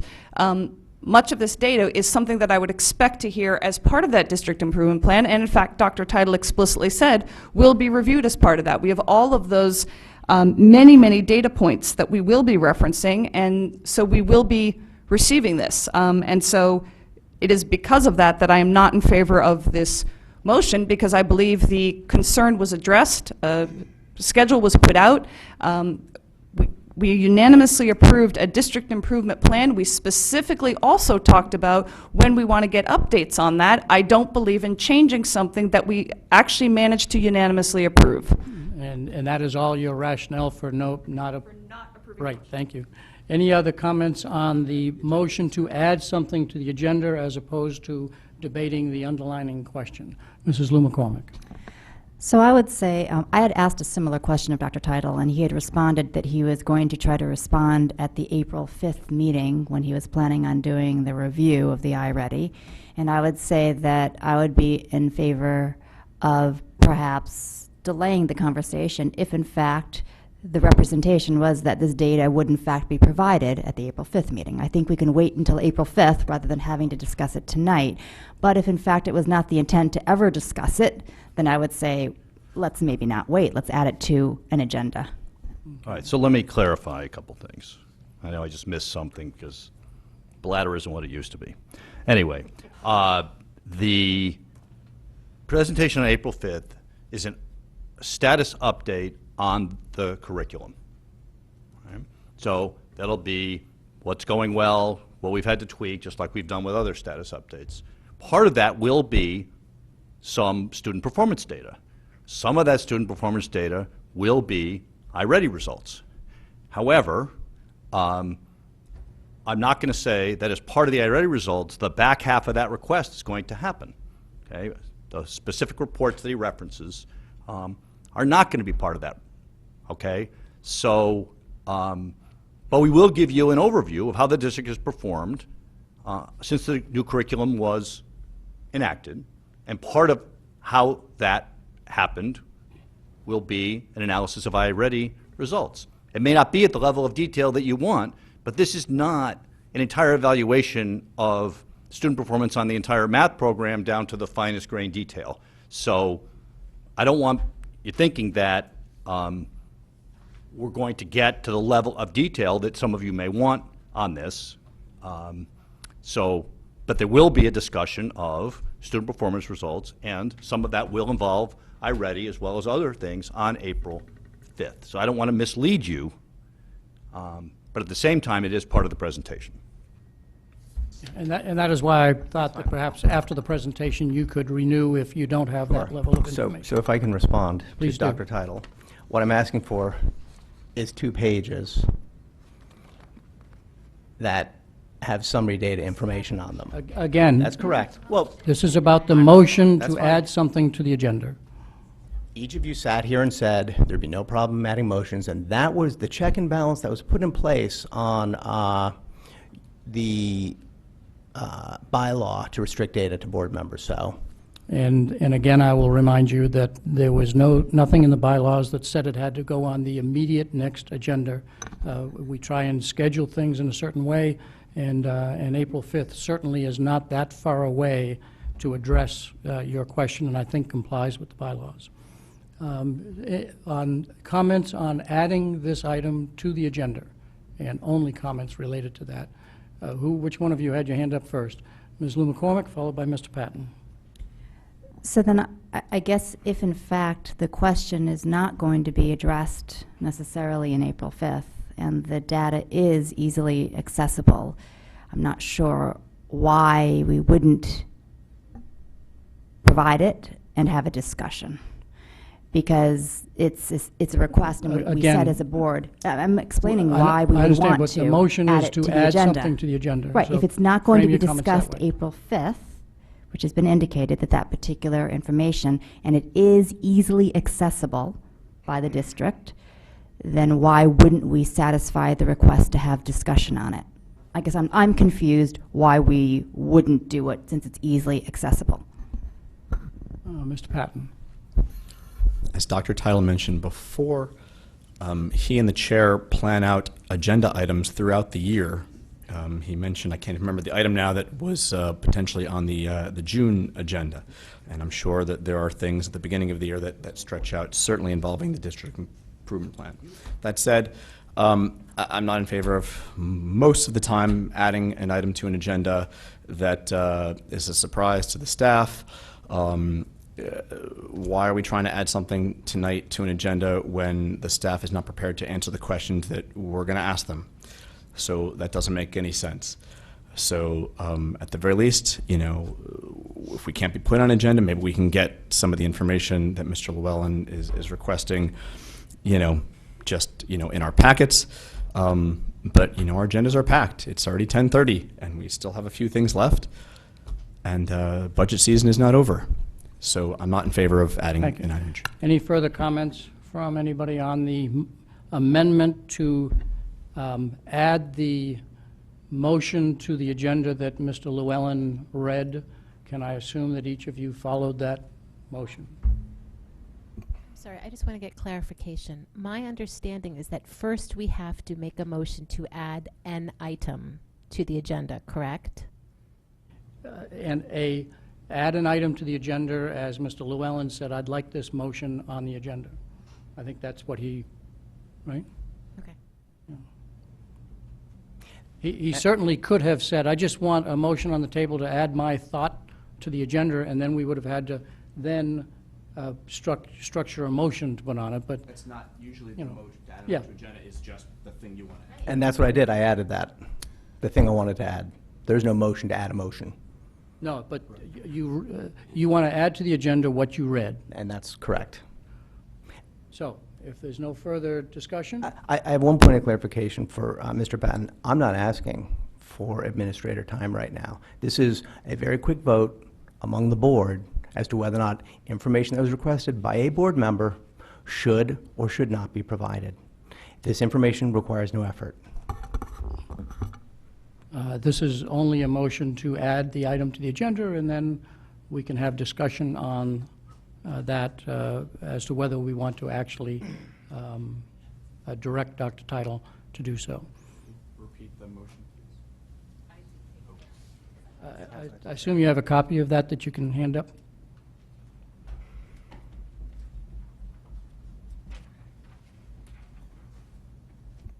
And you're representing that this is the wording that you had sent through by email? It's the email itself. Hmm? It's the email itself. Yeah, that's what I'm saying, yeah. recommended motion is that the Board of Education request the superintendent provide board members with A, the statistical analysis of all iReady scores against the SBAC results that Dr. Teitel referenced in an email to board members dated November 25th, 2015, and B, the most current iReady system generated reports entitled, quote, district performance, unquote, report, and the, quote, intervention screener, unquote, report by school, without the detail by student information, as requested on November 22nd, 2015. This information shall be provided by March 31st, 2016. So that was the email, that was the motion as Mr. Llewellyn presented it. If there's no further discussion to the public, is there any member of the public that wish to come forward and comment on this as it's an... There's usually no public comment on a business. That's right, too. Sorry. All right. That's the next step. All in favor of this motion, please raise your hand. Mrs. Lou McCormick, Ms. Carnell, Mr. Llewellyn, all opposed. Mr. Patton, Mrs. Gerber, Mr. Dwyer, Mr. Calabrese, Mrs. Pitko, Mrs. Jennifer Maxon Kennelly. The motion fails 3-6. So we're on to approval of the minutes. The recommended motion is that the Board of Education approve the minutes of February 16th, 2016, regular meeting. Do I have a motion? Mrs. Gerber, seconded by Ms. Pitko. Any comments on these minutes? Enclosure number 7. Seeing none, all in favor, please raise your hand. Mr. Patton, Ms. Carnell, Mrs. Gerber, Mr. Dwyer, Mr. Calabrese, Ms. Pitko, Mrs. Maxon Kennelly, all opposed. Mrs. Lou McCormick, Mr. Llewellyn. The motion passes 7-2. And we're on to superintendent's report. That's enclosure number 8. Right. So we obviously, at the last meeting, had a long presentation discussion about racial imbalance. So I just wanted to bring people up to speed on where we stand with this. So subsequent to that meeting, I crafted a letter to go to the State Department of Education describing what had happened and requesting that we be given another year to come back with an updated racial imbalance plan. If you remember, they expected us to send them something in early March, and we were scheduled to be on the April 6th State Board of Education plan. Basically, I was alerting them after we had a call to update them on what we had done. I crafted this letter and attached a short version of the Malone-McBroom presentation. I didn't enclose that for you because you've got the full version of the Malone-McBroom presentation. There was a discussion at the State Department of Education about what to do with us. Long and short of it is they postponed us for a month. We're now on the agenda for May 4th. That's the first Wednesday in May. We're scheduled, that can always change, we're scheduled on the State Board agenda. They know we're not coming in with a new plan. Don't know exactly what the State Department of Ed is going to recommend with respect to our request. Usually what happens with these is they'll draft up a recommendation for the State Board, and they may recommend that they agree with our preference, which is to give it a year to come back and see what happens, or they may not. But in any case, I will be going up there with, as it currently stands, with Mr. Dwyer and Mr. Zuba, whom you heard from Malone-McBroom, and we'll get a sense from the State Board as to what they are expecting from us. So that's pretty much where we stand. There's no board action required between now and then. Should they come back with a strong recommendation as to what we should be doing, then we'll take it from there. But that's the status of it right now. And certainly any board member that wants to take about 5 hours of their day. Sure, yeah, you're more than welcome to come with us. Wait, and then talk for about 10 minutes, and then drive back home. You're welcome to join. Any comments or questions about the racial imbalance plan? The letter that is enclosure number 8. Mrs. Maxon Kennelly. Just one quick comment, because it's something we've always alluded to but not seen the numbers on. If if you look on the first page, the section, the board's current plan, we do often refer to our current plan as not achieving the results we want, and every once in a while language can slip over to the plan doesn't work. And this is the first time we are seeing had our efforts to reduce this imbalance not been in effect, Fairfield's absolute imbalance this year would be 31.7% or 4.5 percentage points higher than the actual figure. And I just think that bears repeating that the plan we have in place, the elements we have right now, they're moving the dial in the right direction. They have not achieved success. I'm not saying that we should be resting on our laurels, but it's just the reminder it is incorrect to say that it is having no positive impact, because it is. No, that's a good clarification. Any other comments or questions on the letter that Dr. Teitel referenced?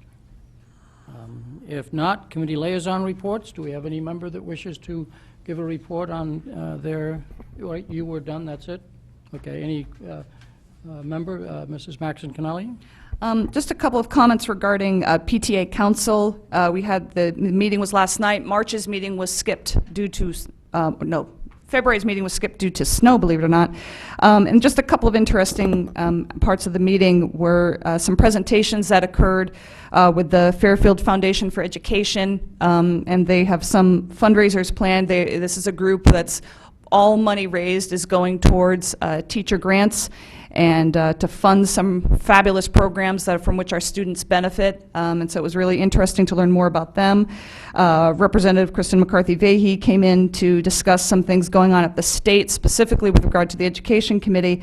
And then I just wanted to put another plug out there. I've done this a few times regarding the community service grants, that if anybody on the board knows of any community service efforts generated K through 12 that is spearheaded by a teacher, that there is money to be requested from PTA Council. Again, this is for community service. You're making little, baby booties, you're making cards for Halloween. I mean, we're not talking high-tech community service. It truly is K through 12, and that if anyone knows of anyone considering such a project, there is money still to be requested, and it'd be a shame for that not to go to some cause. Thank you. Making baby booties for me would be high-tech. I don't know where I got that. Any other committee liaison reports? Mrs. Gerber, followed by Mr. Patton. Yeah, just an update on the Ludlow High School Building Committee. The plan now is to go to the other town bodies for additional funding starting in April, starting with the Board of Selectmen, and then, assuming that works, going through the Board of Finance and the RTM. So I believe it will be April 6th is the Board of Selectmen meeting, but I can get you more detail on that once we get closer to that date. We'll actually be meeting the day before that. The Board of Ed will be meeting the day before that April 6th meeting, so I'll keep you posted. Any questions for Mrs. Gerber? If not, Mr. Patton. On the RTM front, as you're all aware, the Holland Hill projects have all, finances and whatnot have all been approved, and the non-reoccurring big capital projects, roofs and other such things, as I'm drawing a blank now, also were approved. On the Board of Health front, like Jen was saying, we missed our February meeting due to snow. The March meeting we had last night, and normally Board of Health meetings last about 40 minutes, and this one lasted about 2 hours because we approved out of 13 or 14 updates to the, I guess you'd call them the guidance plans. This is the manual for the school nurses for the school system, and there are all sorts of things that were updated, including things like wound guidance for information for burns, fever, head trauma, sexual assault, stroke, suicide, teeth guidance if a student loses a tooth and what to do about it. And the only thing that was in debate and contention was head trauma, and some of these guidance things have more information on what a nurse should do as opposed to understanding that a nurse should already know what to do and it shouldn't necessarily be in the guidance manual, so that was tabled for the next month. But rest assured, there are now 11 new additions to that nurse policy manual. Any questions for Mr. Patton on either of the two committees? Any other member of the board has a committee liaison report that they wish to make? If not, I'll comment on the Superintendent Search Committee. We collected the names of potential search firms, and this is more so that it's in the minutes and the public will be aware of where we are. The search committee, which is the Board of Education, impaneled as a committee of the whole, met to shortlist the search firms, and we will be inviting a certain number of them for interviews, and we do hope to make a selection by the end of March, and if we can do so, we hope to maintain a schedule that would allow us to get a superintendent here on-site by the fall. The committee is determined to make the right selection, not necessarily a timely selection, but our goal is to do both. And so that's where we stand on the Superintendent Search Committee. If there's nothing else, open board comment. Anybody wishes to make a comment on subject? Mr. Calabrese. I do. Thank you. Just wanted to let everybody else know that on Wednesday, March 2nd, Chairman Dwyer, myself, and Emma Vahey from Fairfield Ward, she's a student there, attended, we went up to the Capitol and attended CABE's Day on the Hill, really just to advocate for our school systems, for public education in general. I'm happy to announce, or just let everybody know that we ran into so many Fairfield parents up there that day. Education committee was in session. Transportation committee was in session, and there's just a lot of people in Fairfield that care about education. I also want to thank State Rep Kristen McCarthy-Vahey and State Rep Laura Devlin for meeting with us personally. They spent easily a half hour with us just talking about different topics and things that were coming down the pipeline. So it was a very good day, and in the future, if anybody hasn't gone, I would definitely recommend, if you can take a day off of work, get up there. It's a lot of fun. Thank you. Mr. Llewellyn. Go ahead, Jen.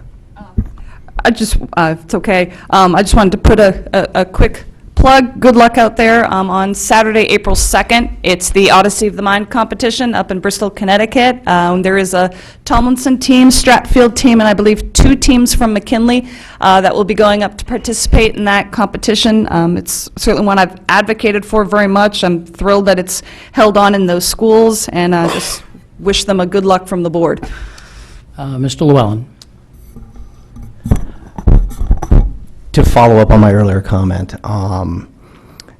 I've been asking in the past to have things put on the agenda. They've never actually been put on the agenda. This board sat here 2 months ago when the bylaws were amended and commented that, oh, of course, we'll get something on the agenda.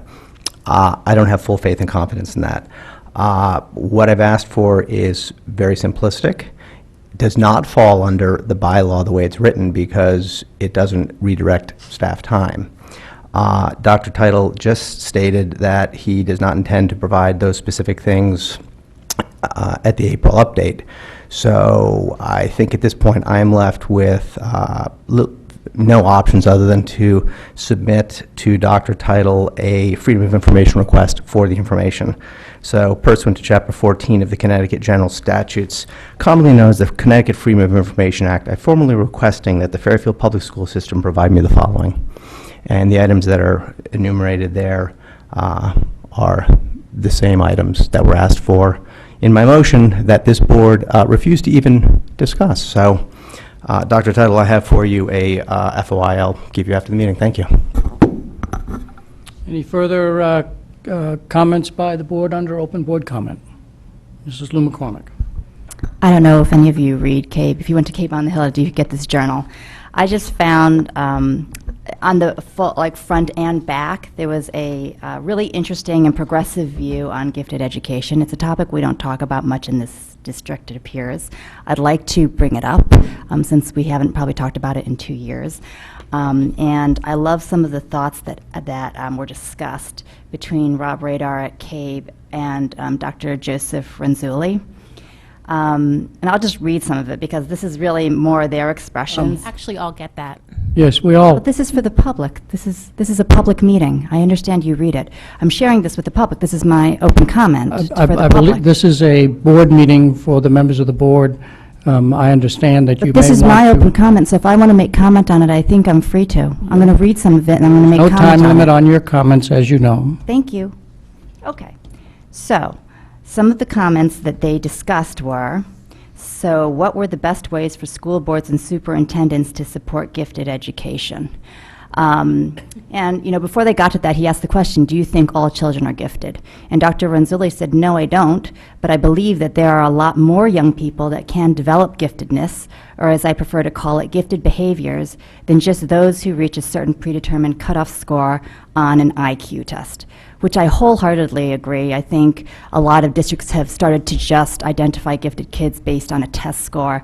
And I think that really shortchanges a lot of the giftedness that's out there. You know, one of the ones they cited was like Steven Spielberg. You know, if you hadn't given him the opportunity to express himself using film and just speak or write, would he really have become the great guy he is? And there's so many other examples.